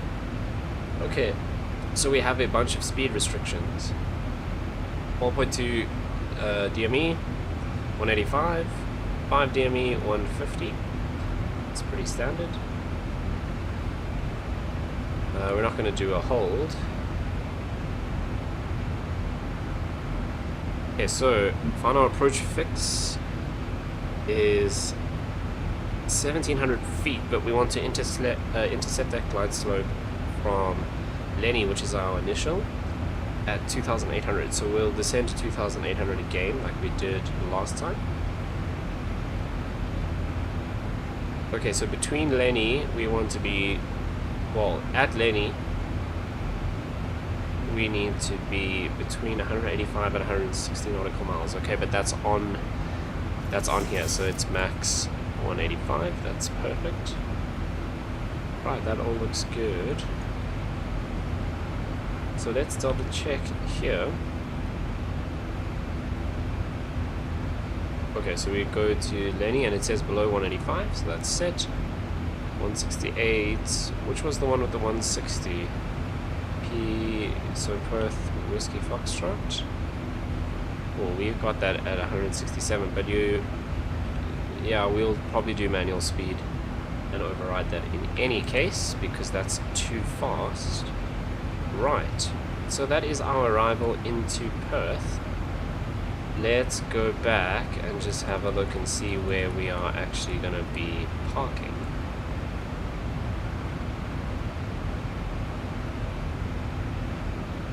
Okay, so we want to be on that domestic terminal, which is this one here. So I mean, we could actually just go back to the same gate we left from this morning, which was gate 210. I think that's exactly what we'll do.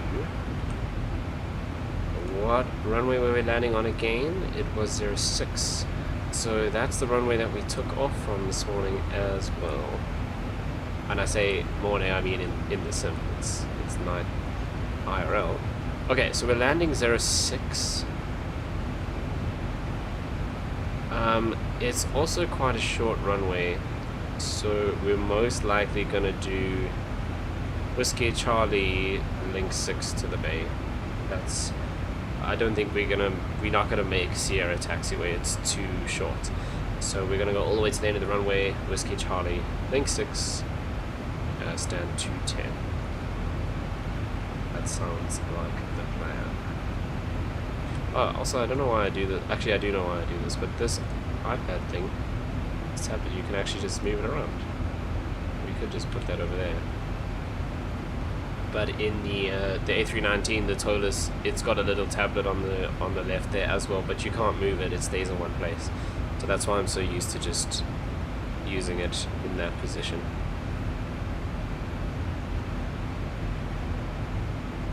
Okay, so top of climb now is actually other side NADA, which is interesting. Let's scroll back down to that RNAV arrival. These are departures. RNAV Zulu 06 is that one.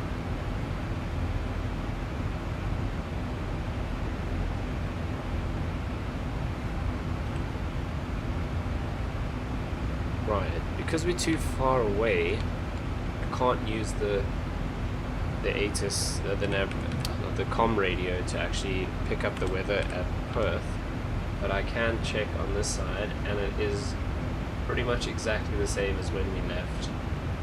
So QNH 1010, surface winds 0 degrees at 3 knots. So if the winds are from the north exactly, so 0 degrees, we should probably actually use runway 3 rather than runway 6, because that's closer to the winds. So I'm actually going to change that,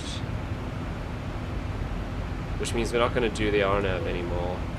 We'll do the ILS 03. We'll stay Beverly 5 Alpha, that's perfect.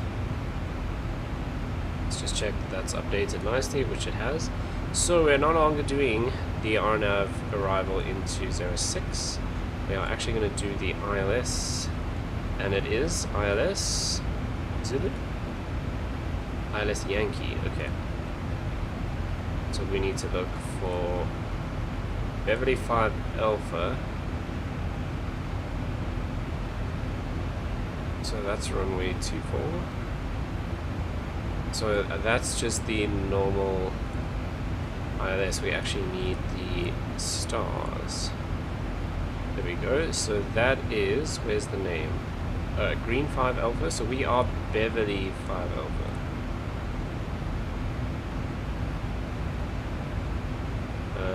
It's actually not Beverly, it's just Beverly. Okay, so Beverly 5 Alpha arrivals into runway 03/06.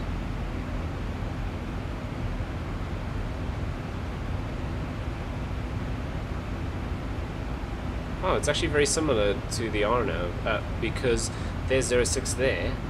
So are we actually going to go all the way to Lenny? Because it doesn't make sense if we do. No, we turn off at Pund, which isn't even on yet.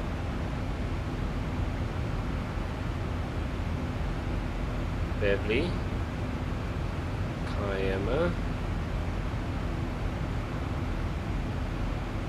Where the hell is that go? Huh. Okay, because we are doing... Oh, idiot. It's not 5 Alpha, it's 5 Victor. That's why.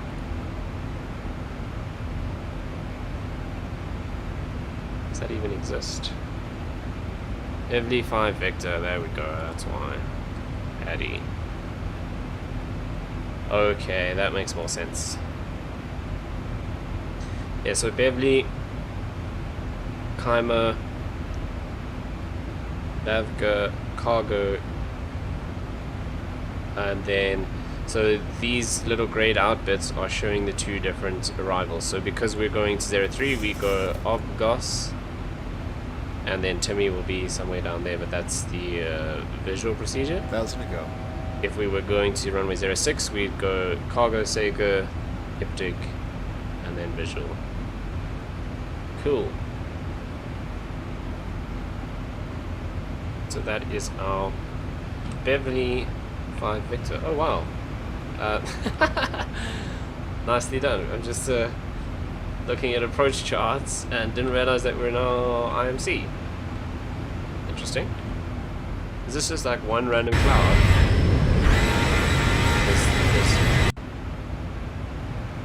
How? There's no clouds.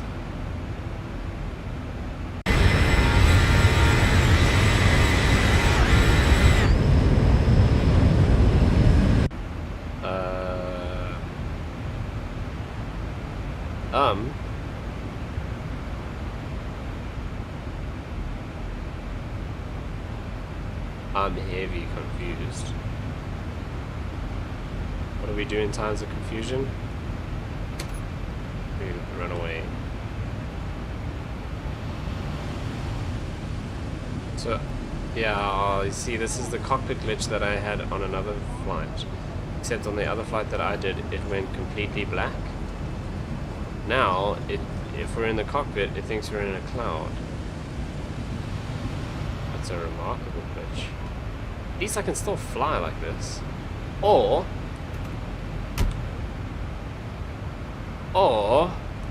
I'm a massive idiot.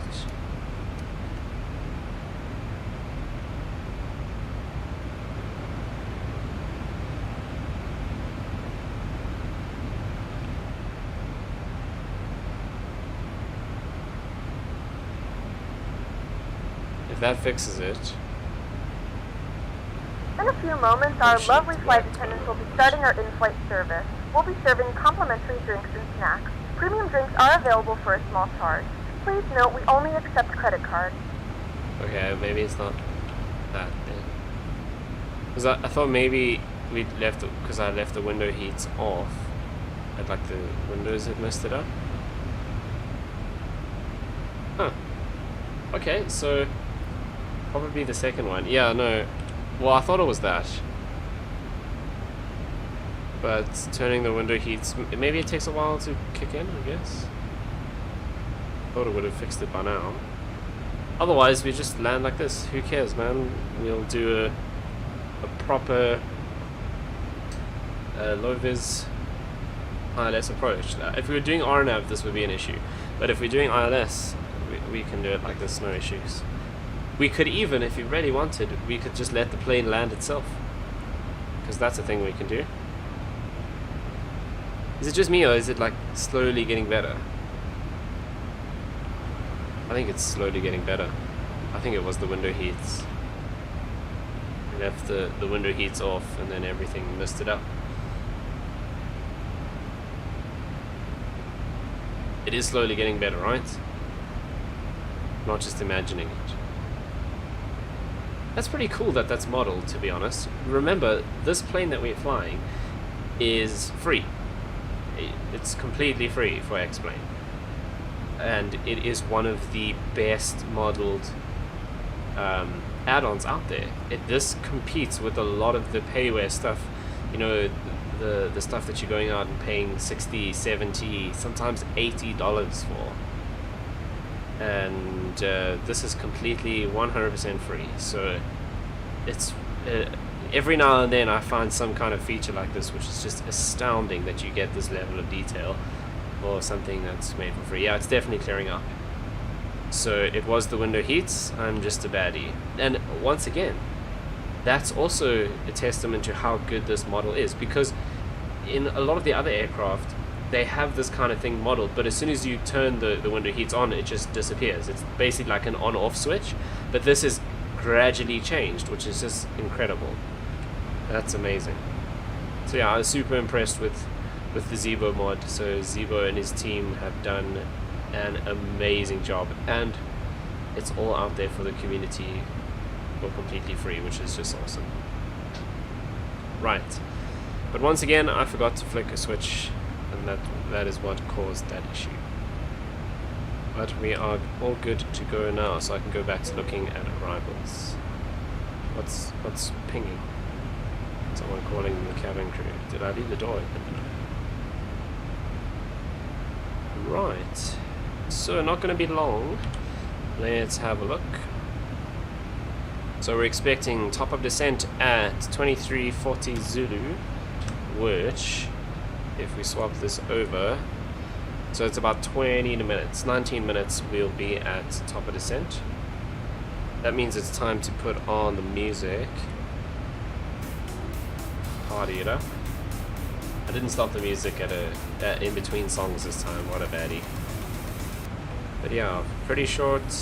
This cruise is a lot shorter because we only went up to 30,000. So on the way here we were coming in at 33. So obviously we spent more time in the climb and also more time in the descent. But the other main thing is that when we landed at Boulder, which is what I'm calling it now, we went straight in, whereas now going back to Perth we're kind of going around a bit. So that's why our cruise is going to be slightly longer on this leg. But no worries.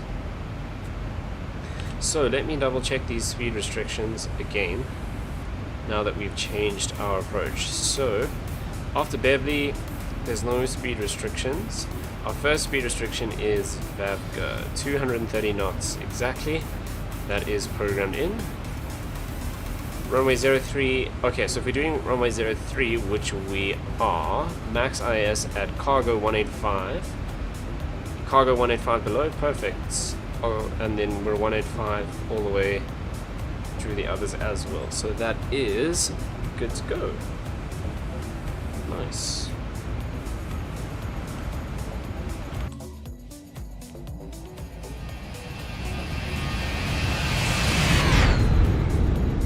Why are we crabbing so much?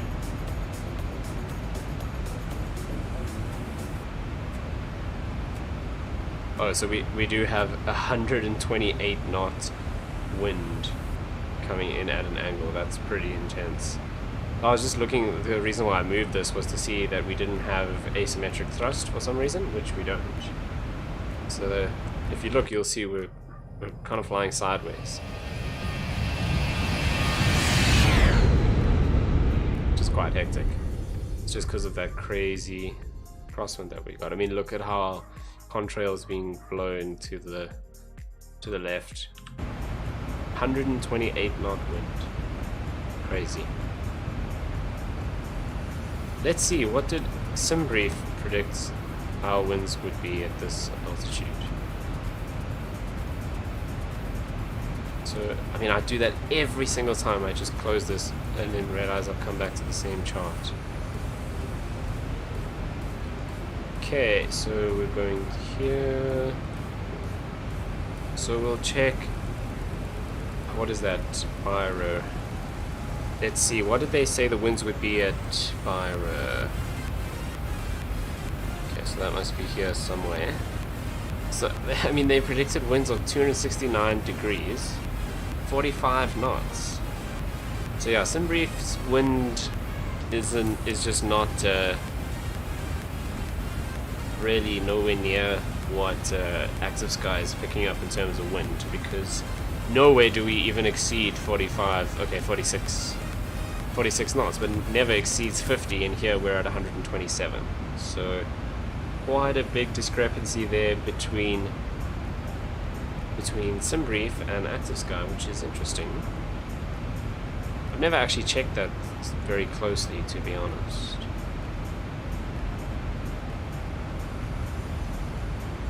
Okay, so in the flight plan also they expected our ground speed, so we'll check ground speed and true airspeed. So at Byra, 424 true airspeed, we're faster. 382 ground speed, we are slower because of that crazy wind. So that makes sense that our true airspeed would be higher and our ground speed would be slower because the wind is a lot higher than what they predicted. So that is all making sense. Am I gonna have to scroll back? Oh, really? Yeah. Okay, so let's. The next question is: are we going to stop in time to turn at Charlie 6? I don't think so. I think we will turn off at Papa, which means we will go Papa Charlie Link 6 into the bay, which is fine. Nothing wrong with that. It's a little bit more clouds up here at, oh, they're below us, so probably what, 27,000 feet, but nothing on the weather radar, so it's all smooth air still. I mean, to think the air is smooth at 126 knots, but at least it's a constant 126 knots. It's not shifting, so we don't have any turbulence, which is good.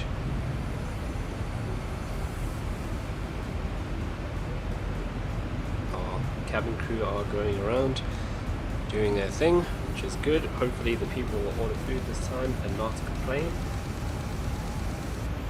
Martin Graves looks a bit unhappy. Bit hungry, a bit thirsty. There's another one that's quite orange. Hungry, Hector. Very thirsty, Jamie Bishop. Let's serve him some drinks. I suppose he has to actually buy something. They're coming along this way. Are they going to stop at this road? Oh. Oh well. If you don't want to buy drinks, there's nothing I can do to help you. It's your own problem.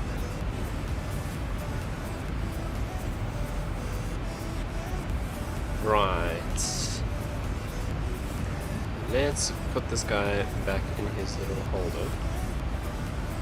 If I go back to progress, 23:41 still we're predicting, so we're at 23:28 now, so what's that? 15 minutes or so? Less than that, 13 minutes.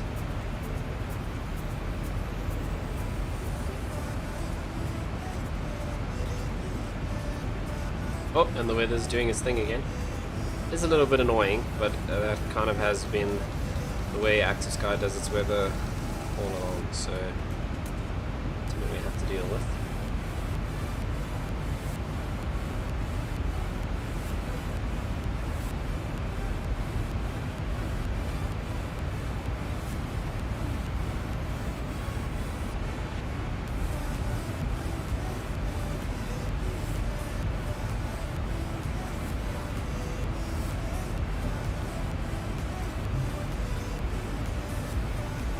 I almost said, is it snowing in Joburg? What I meant is it storming in Joburg? Because we had a bit of a storm here earlier.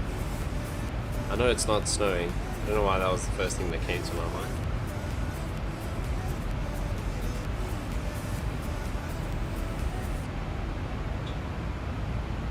So, where my thought process was going there is that it's not so hot tonight, luckily, because we had quite a bit of rain earlier.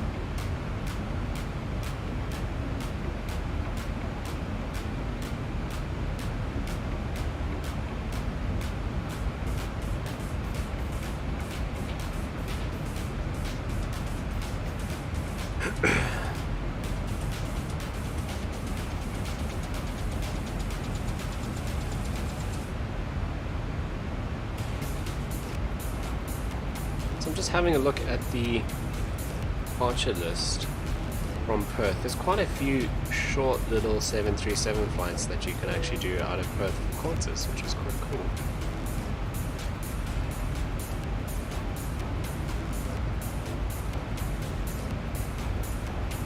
Here's one that we can do tomorrow. There's a 2-hour flight to Christmas Creek.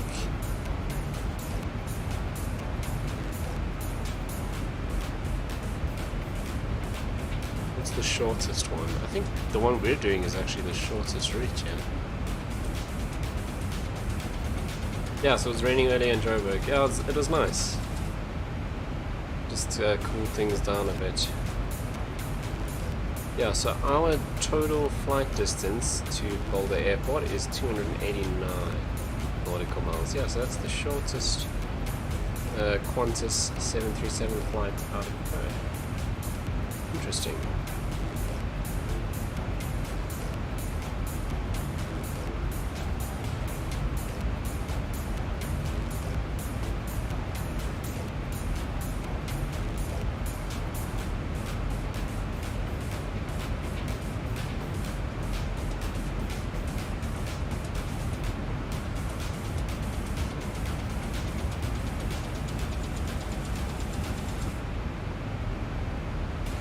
Yeah, Christmas Creek is one that we can do, 600 miles. It's about, yeah, it's about 2 hours. 607 miles. Jinbata, 601. Okay, so we've got some ideas for other places we can fly from Perth. Nice short routes in the 737. Because I do quite a lot of like long haul flying, but obviously for streaming it's really boring, because then the interesting parts of the stream are the takeoff and the departure and then the arrival and approach. Whereas if you do a long haul flight that's like what, 10 hours, 8.5, 9 hours of that is just this, it's just cruising. So that's not the best to stream, I guess. Maybe one day. I think if you have, like, I watch a lot of people who do long haul streams. I think if you have like loads of people in the chat and everyone's asking questions and commenting all the time, if it's lots of people, then I suppose if you in the cruise you can kind of just spend that time going through the chat. But yeah, we'll get there one day. For now we stick to the kind of 1.5 to 2 hour routes in the sim, so that we minimize as much as possible the time sitting in the cruise where I'm not really doing anything except just watching the instruments. So yeah, it's the takeoffs and the landings that are the most exciting.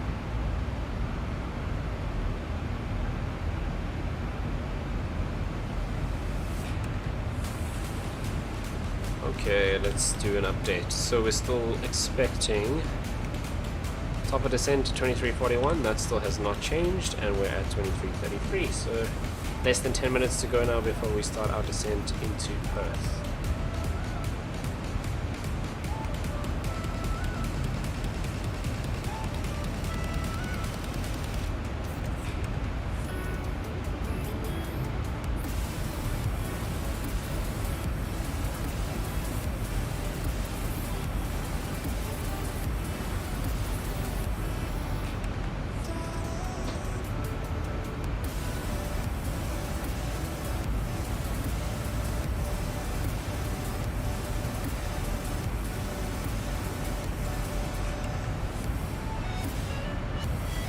Okay, we're going to start configuring for our landing. So, because we've got a long runway this time, we'll go auto brakes level 2 and flaps 30. So ILS 03 is 110.10, so let's dial that in. 110.10, we'll put that on both sides. So 110.10. And our course is 016, so we'll dial that in on both sides as well. So course on 016, and on the first officer's side, course on 016, so that's set. Right, so we have flaps 30 and our V-speed of 153. Then we have our nav radios set. 110.10, 110.10, and we have our course of 16 degrees set on both sides, so we are ready for our approach. We're going to be descending to 2,800 feet, so let's set that in. Do a bit of scrolling simulator once again, down to 2,800.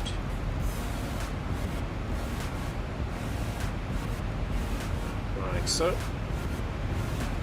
Then just to double check, don't close that. Just to double check our speeds. So at Lenny, we are 185 max, but that's programmed into the FMC. So is the, I think it was 160 knots. Yeah, that's why I got to double check. Let's just make sure you've got those speeds right. So let's just find our arrival. So we are Beverly. Was it 4 Victor? 5 Victor? I think it's 5 Victor. Beverly 5 Victor, that's the one. Okay, so Bavga 230 knots. That was definitely programmed in. 230, perfect. And then max 185 at cargo. I think that was in as well, yes. But it's these ones that we're going to have to do ourselves. Okay, so we've got max 185 at cargo, that's programmed in, but 5 DME we need to be 150 knots. So that we're going to manage that on our own because that's not programmed into the FMC, so that's perfect. So we'll remember 5 DME, and we've got, that is to the ILS, they don't mention any other. Oh, okay, they're using that DME possibly. No, that should be ILS. Yeah, they don't mention that it's anything else, so I'm guessing that's the ILS we'll use for the DME. Okay, so at 5 we just need to be between 160 and 150, but we will be anyway, so that's not much of an issue. Right. So, top of descent, 23:43. Oh, so we've lost a bit of time. So we're about, what's that, 5 minutes out from top of descent. Let's check on our passengers.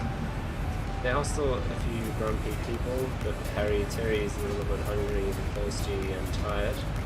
So obviously if you're on a long flight, they actually sleep. Doris hasn't had anything to drink. I don't know, if you guys don't order, then I can't help you. But yeah, so on the long haul flights, they actually sleep as well. And then that obviously goes against their tired stat, which is cool. But in a flight where we're only cruising for 40 minutes or so, no one's going to be sleeping. Also, what's the local time here? That's not what I wanted. That's what I wanted. So we're 23:39 Zulu.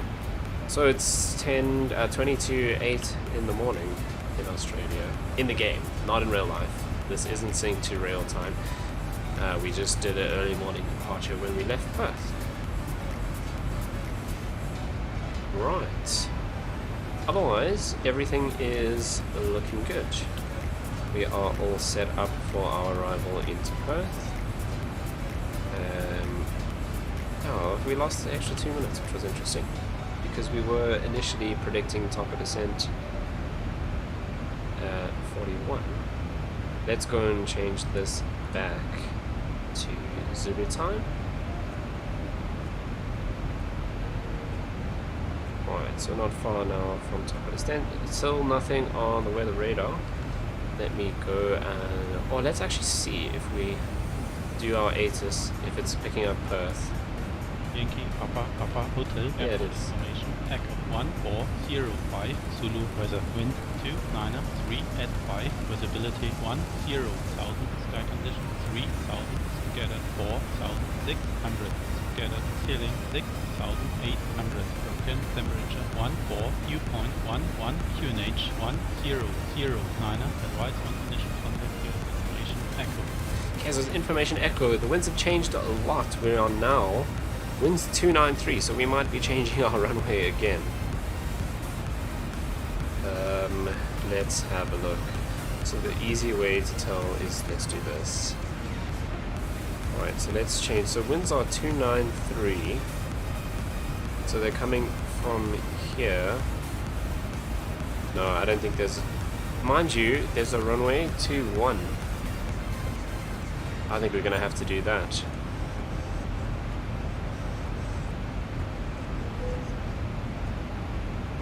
Yeah, I think we're going to do runway 21. Oh, we could do 24. That's even closer. Yep, we're changing our runway. Okay, so we're on Beverly 5 Alpha now. That's fine, steep descent, we'll sort that out. Okay, we're going to start our descent pretty soon. Right, so let's just double check that this hasn't changed, which it hasn't. Alright, so we need to now go and find Beverly 5 Alpha for runway 24. So that's Beverly 5 Alpha into runway 03. That's not the one that we want. That's 5 Victor. Oh, there's 5. No, that's X-ray. Beverly 5 Alpha, runway 21 and 24. Okay, that's the one that we want. And we are going to come in Woorah, Hague, that way. Okay, so what restrictions do we have? Ponies, at or below flight level 110. Below 110, perfect. DLAC, at or below 7,000. That's there. Mamos, 230 knots. Set. Roll-up, 230. That's only if we're doing runway 21, that doesn't apply to us. There's no restriction there. And max 185 at Hague. Wait, what? We don't have a Hague. Interesting. We don't have a Woorah either. We've got Rollo. Huh. A little bit of a discrepancy there. I mean, I don't know when these charts were published because I just kind of find them online. To have it, oh, 2019, that's why. It's pretty old, so it's probably changed. But that's fine, it's not much the same thing. Let's see if is there a 185 restriction on any of these. Yeah, Koori 185, so Koori's probably replaced Hague there at some point. Right. Okay, so there's our descent. Okay, checklist time. Do we have fuel in the center tanks? Yes, we do. We've still got loads of fuel, which I'm a bit of a baddie. Putting in too much extra fuel. Alright, so we can go continuous on the engine start switches. Fasten seatbelt signs at 15,000 feet. I did the exact same thing on the other route. We're at 27. Landing lights on at 10. I have forgotten the QNH for the FAOR. I think it was 1009. Yankee, Papa, Hotel, Airport Information, Foxtrot 1405, Zulu, Weather, Wind 293 at 5, Visibility 10,000, Sky Condition 3,400, Scattered 5,000, Scattered, Ceiling 7,200, Broken, Temperature 142.11, QNH 1009, rise on initial climb. Cool, so 1009. We've also got broken clouds at 7,000 feet, which is the ceiling, and we've got a couple of scattered layers underneath that. So 1009 on our QNH is ready for when we cross transition altitude. Perfect. So the next thing is fasten seatbelt signs at 15,000, then landing lights at 10,000. Our altitude is set 2,800. ILS course and frequency, let's double check. We have to change that because we changed runways. So we do have our approach speed 153 set, flaps 30, that's checked. So new frequency is 109.90. So let's dial that in. This is why we have checklists, because we already did this. So I kind of wrote that off in the back of my mind. So if I didn't go through the checklist, we would have missed that. And we also have to set the course 241.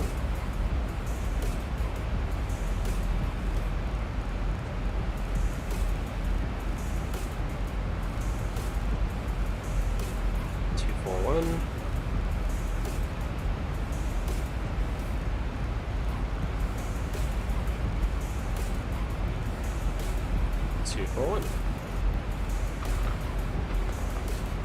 Okay, so that is set. Approach speed is set. Minimums, aha, we need to double check that in here. So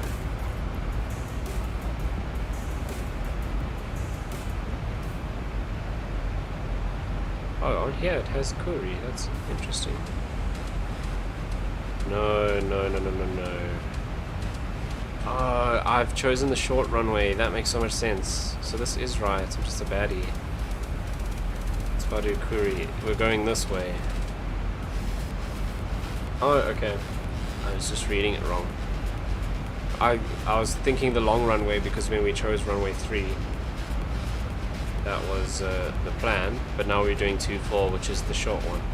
So we're going to adjust this again. We'll do auto brake level 3.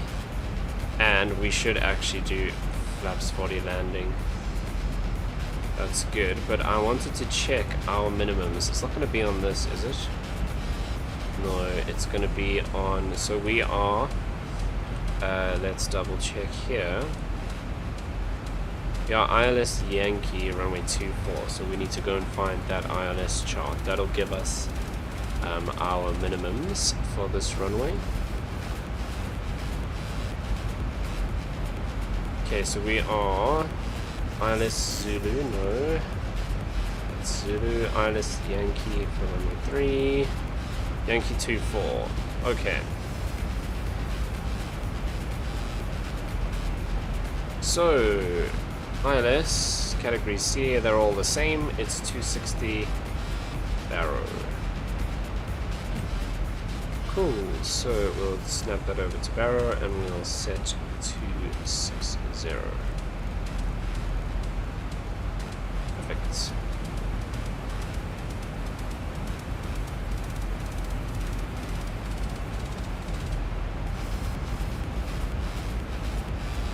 Okay, and our intercept altitude is now 2,500, so we should actually change this here to 2.5, which is perfect.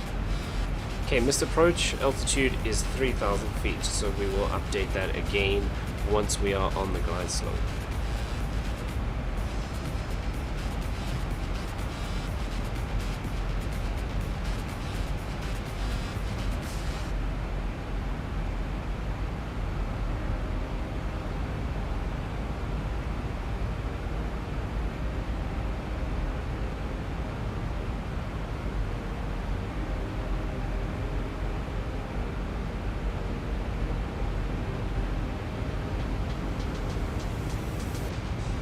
Right, I think we are set. We are now passing just through 19,000 feet. One thing we can do is arm that.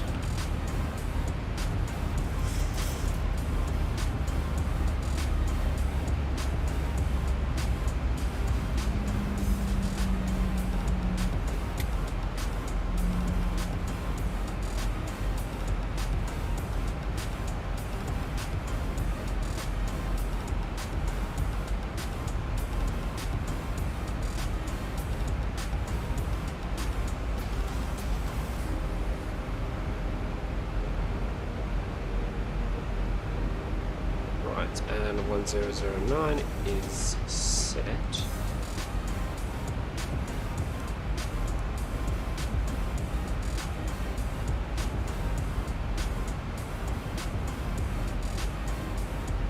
Okay, and we are perfectly on our descent path, so everything is looking good. Passengers are happy. We're on the descent path, we've got the correct runway, we've done our checklist. Well, we can actually carry on, so... Well, flaps we can't do yet. Speed brake is level 3 set. It's not speed brake, auto brake is level 3 set. Speed brake's armed, landing gear we'll do on the approach. All set.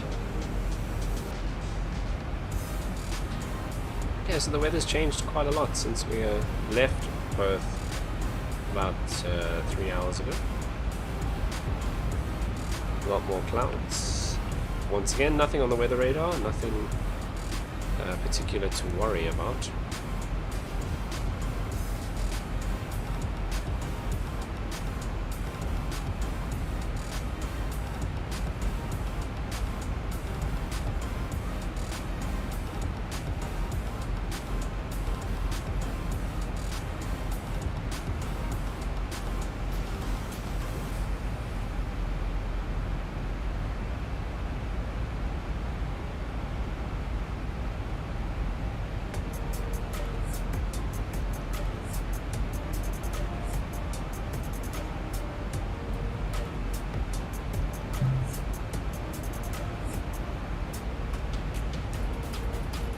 let me see here. What color does my shirt look to you guys? It looks quite brown. I should change the white balance on my camera.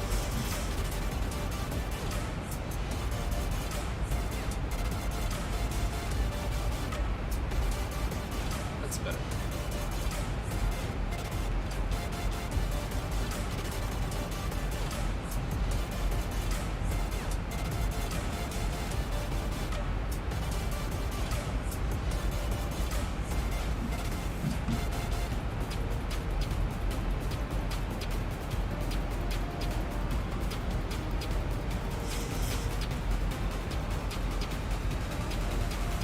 Okay, so we passed 15,000 feet. Let's put the seatbelt signs on. Looks grey. Well, it looks a bit more grey now. Looks a bit too brown. Now that I've changed the white balance, I think it looks a bit better. It's still quite shiny on the face. I need to get another stand and put this diffuser further away.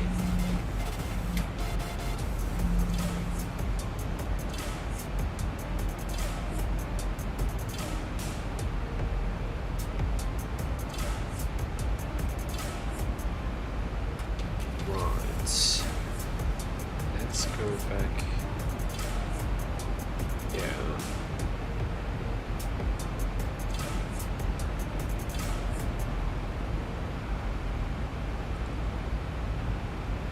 Okay, so not that one, this one. We are landing runway 24 and we're probably going to use all of it. So we're pretty much just going to do the opposite of what we did when we left, because when we took off we went out of gate 210, out of stand 210, link 6, Charlie 6, Alpha 6, Victor, runway 06 and out. Now we're just coming in this way, runway 24, and we'll do Victor, Alpha 6, Charlie 6, link 6 into the stand. So exactly the reverse of what we did when we left earlier on, which is pretty cool.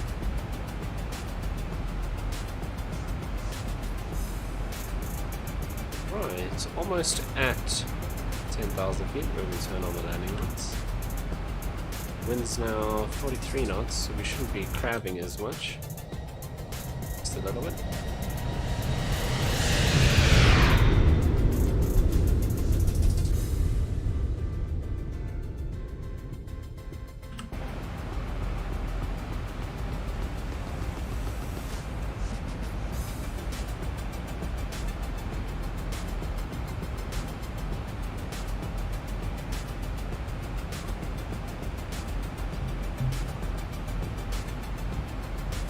We have begun our final descent into your destination. Flight attendants will be passing through the cabin to collect any trash one final time. Please ensure tray tables are stowed and seats are in the full upright position. Please also store any carry-on items either in the seat back pocket or under the seat in front of you. Please complete all Wi-Fi related tasks and stow any larger electronics.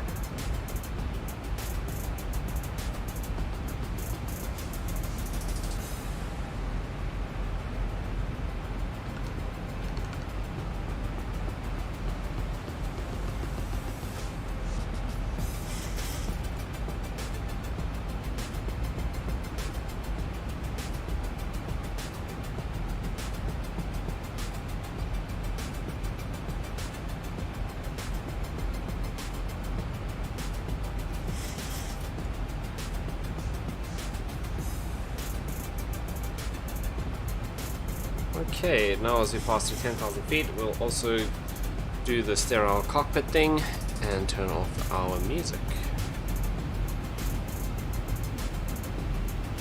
Come on, pick up your speed there, we should be at 240. Okay, so music come off.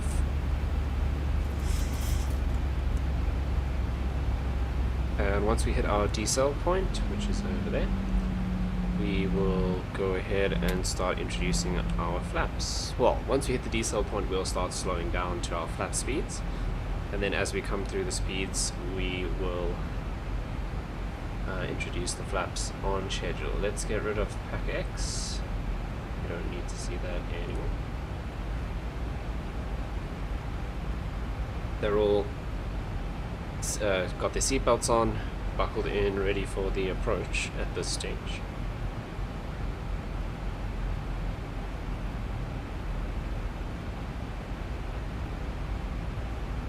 Right, so the next thing, landing lights are on, seatbelt signs are on, altimeter set, altitude 2500 checked, set, ILS course and frequency, let's double check, so we should be 109.90 on both, that is checked and set, and we should be 241 on both, that is checked and set.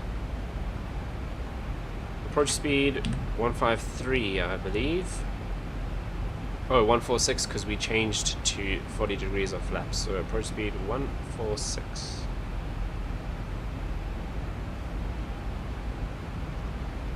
Cool. So that means we'll set our final approach speed to be 151 because we add 5 knots to that just for any turbulence and wind shear on the approach. Right, then minimum's 260 set. Flaps we'll do once we start slowing down, which is in a few moments. Auto brake, level 3 set, and taxi lights will turn on once the gear is down. Right, into the clouds we go. Now we're actually in the clouds, we're not misting up because someone forgot to turn on the window heats.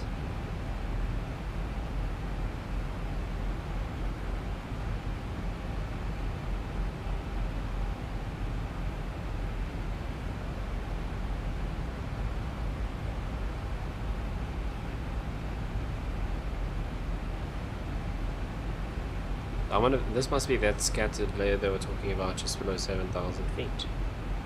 They said, oh sorry, not scattered, this was the broken layer they said was the ceiling. So below this we might have a couple more patches of clouds because they were scattered. Let's actually tune into the weather again and see what they say. Yankee, Papa Hotel, airport information, Gulf 1405. It's Zulu, updated, it's weather, not Gulf. wind 293 at 5. Visibility Wind's the same. 10,000. Sky condition Visibility's good. 4,100. Scattered 5,700. Scattered ceiling 7,900. Broken. Temperature 14. Dew point 11. QNH 100. Yankee, Papa Echo. Whoa, Alpha, why did you cut airport off the information, QNH? Gulf 1400. Zulu, I weather. think it's the same. The clouds have stayed the same. So that's that broken layer.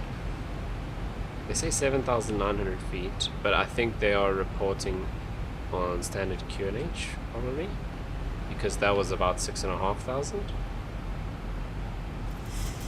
Interesting. So that's our ceiling. Otherwise, they said scattered clouds 5,000 and 4,000. I don't see any scattered clouds down here. Oh well. Weather's all good. Nothing on the weather radar still. We are on our descent path. Our decel point is now shifted up a little bit, so we'll wait for that before we start introducing the flaps.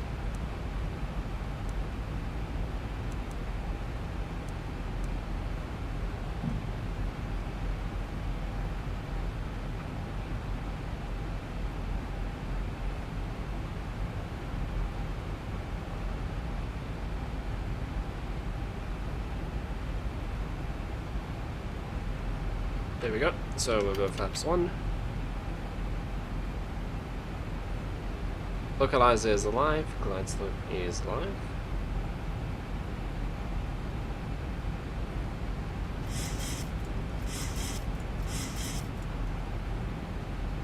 I don't know if it's just me, but it feels like we're coming in quite fast.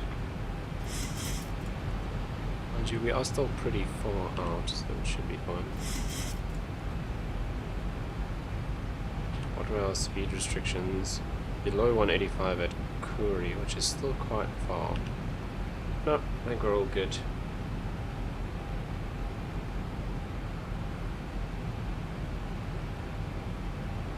Okay, we can go flaps 2.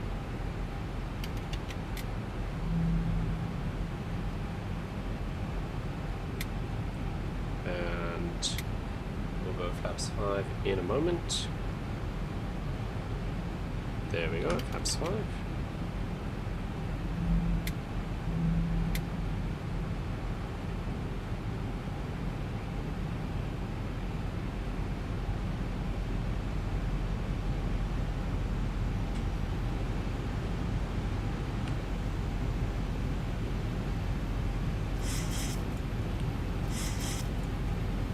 Okay, so below 185 knots at Curry, that's perfect. That's exactly where we are.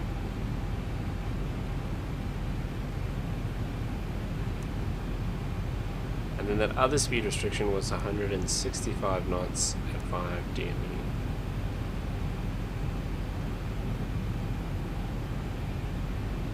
We are at just under 12 DME right now.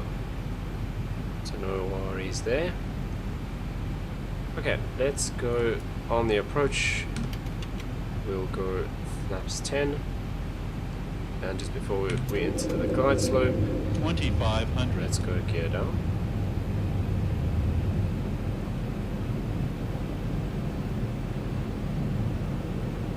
Okay, so we have intercepted the localizer and we're on the glide slope.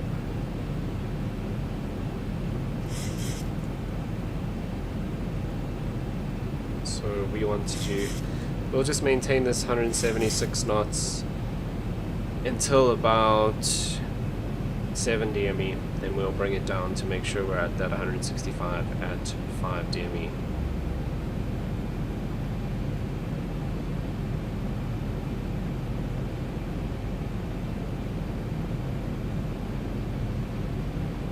Okay, so there's 9 DME. We'll go flaps 15 because we're right on the edge of the speed there. Let's bring it down, 170.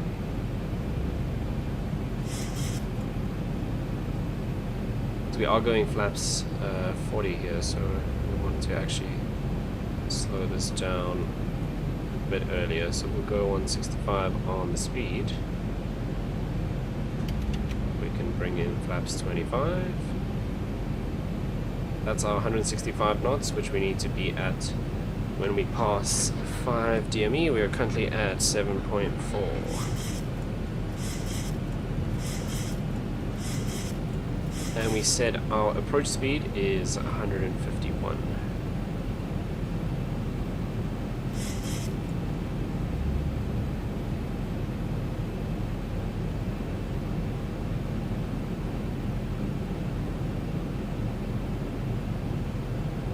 Okay, 6.3 DME. We'll bring on taxi lights and runway turn-off lights. Make sure our spoiler is armed, which it is now. Okay, 5.5 DME. As soon as we pass that 5 DME mark, we'll go down to our approach speed of 151. Okay, so there's 5 DME, 151 knots on the speed, and with the flaps at 25 we'll bleed off that speed quite quickly, also the gears down obviously. So now we can go flaps 30 and we can go flaps 40 as well. Then let's go through the checklist. Flaps 40, green, speed brakes armed, auto brake level 3, landing gear down 3 green, taxi lights, runway turn-off lights on, landing checklist complete.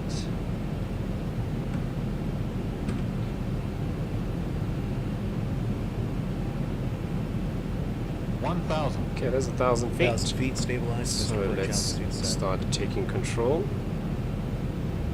from the autopilot, and we will land it manually as always.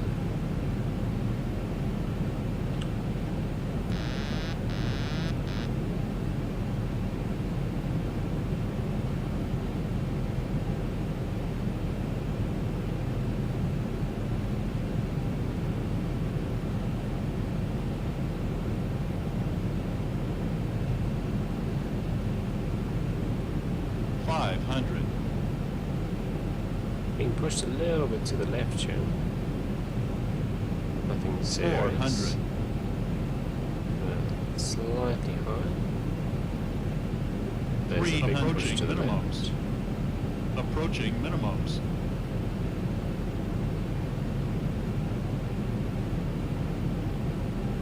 200. Minimums. Continue. Short runway again, so we're not 100. gonna mess around. We're gonna put it down 50. fairly 40. hard. 30. 20. 10.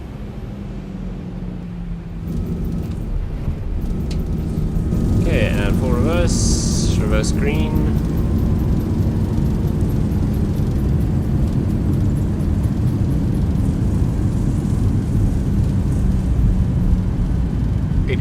Is 80 knots. We'll come out of reverse and we will go manual braking.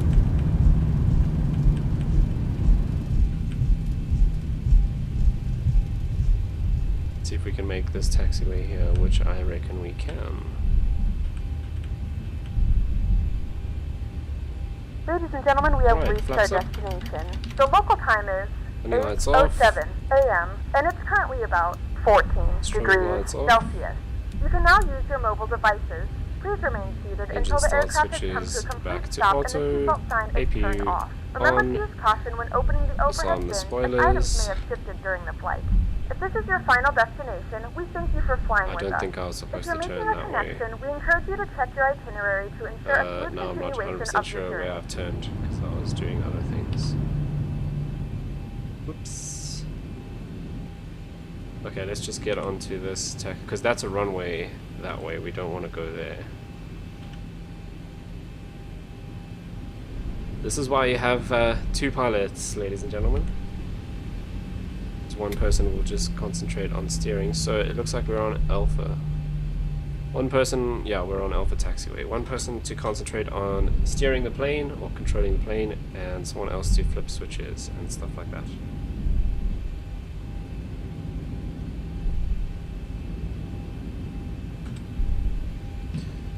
Right, so we turned.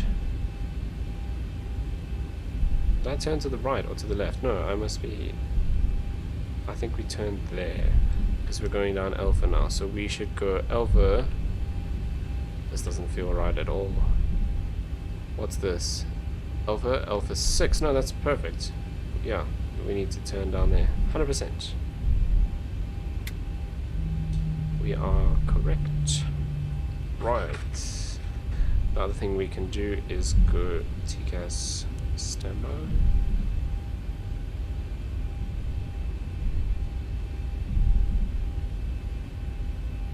Okay, so landing lights are off.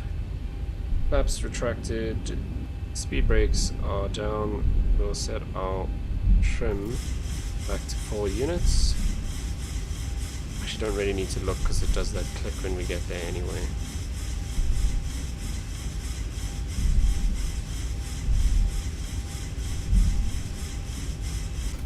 Like that. Okay, probe heats can come off.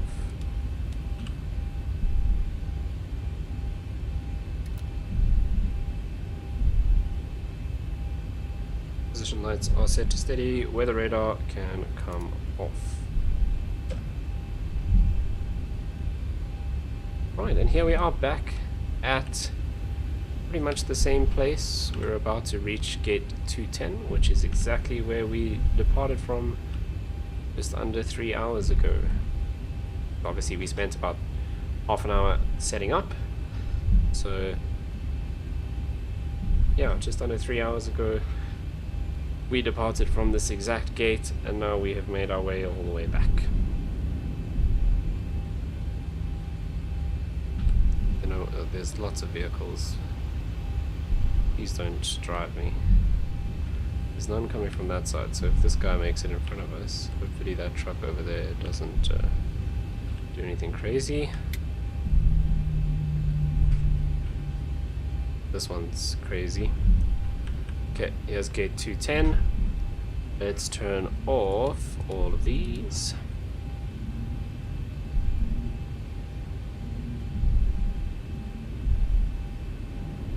Those airstairs are very close. Yeah, I'm right on the line here. Let's hope we don't hit those. No, we're fine.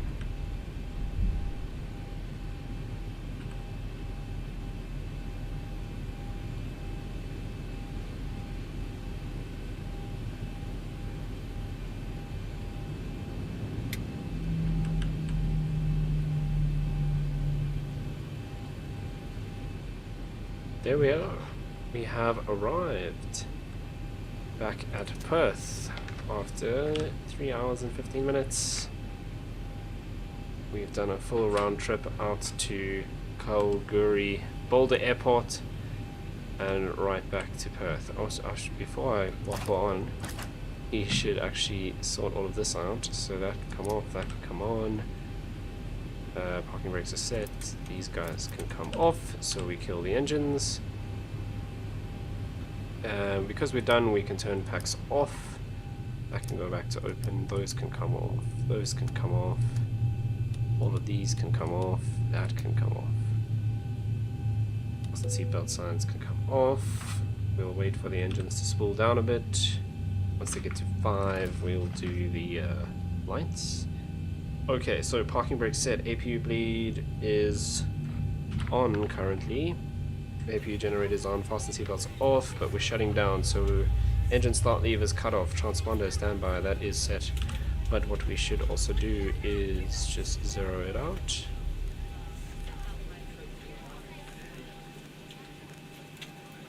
Like so. Fuel pumps. We still have the APU on, so we'll leave one on for the moment. Window heaters all off. Anti-ice was never on. Electric and engine hydraulics all off. Left and right recirc fans off. Flight directors can both come off like that. Auto brake off. Checked. Then APU and engine bleeds off, and the APU itself can come off, and that means we will lose power to the aircraft, which is fine. We can also now turn that off. Cabin utility power off. Passenger seats power off. Emergency exit lights off. Left and right packs off. That is checked. It's gonna complain, but that's fine because we have the IRS still on because we're about to turn that off. Your damper is off. Engine start switches back to auto. Trim air can come off as well. Ground power is off. Standby power is this guy. That can go off. Batteries off. And we are now cold and dark.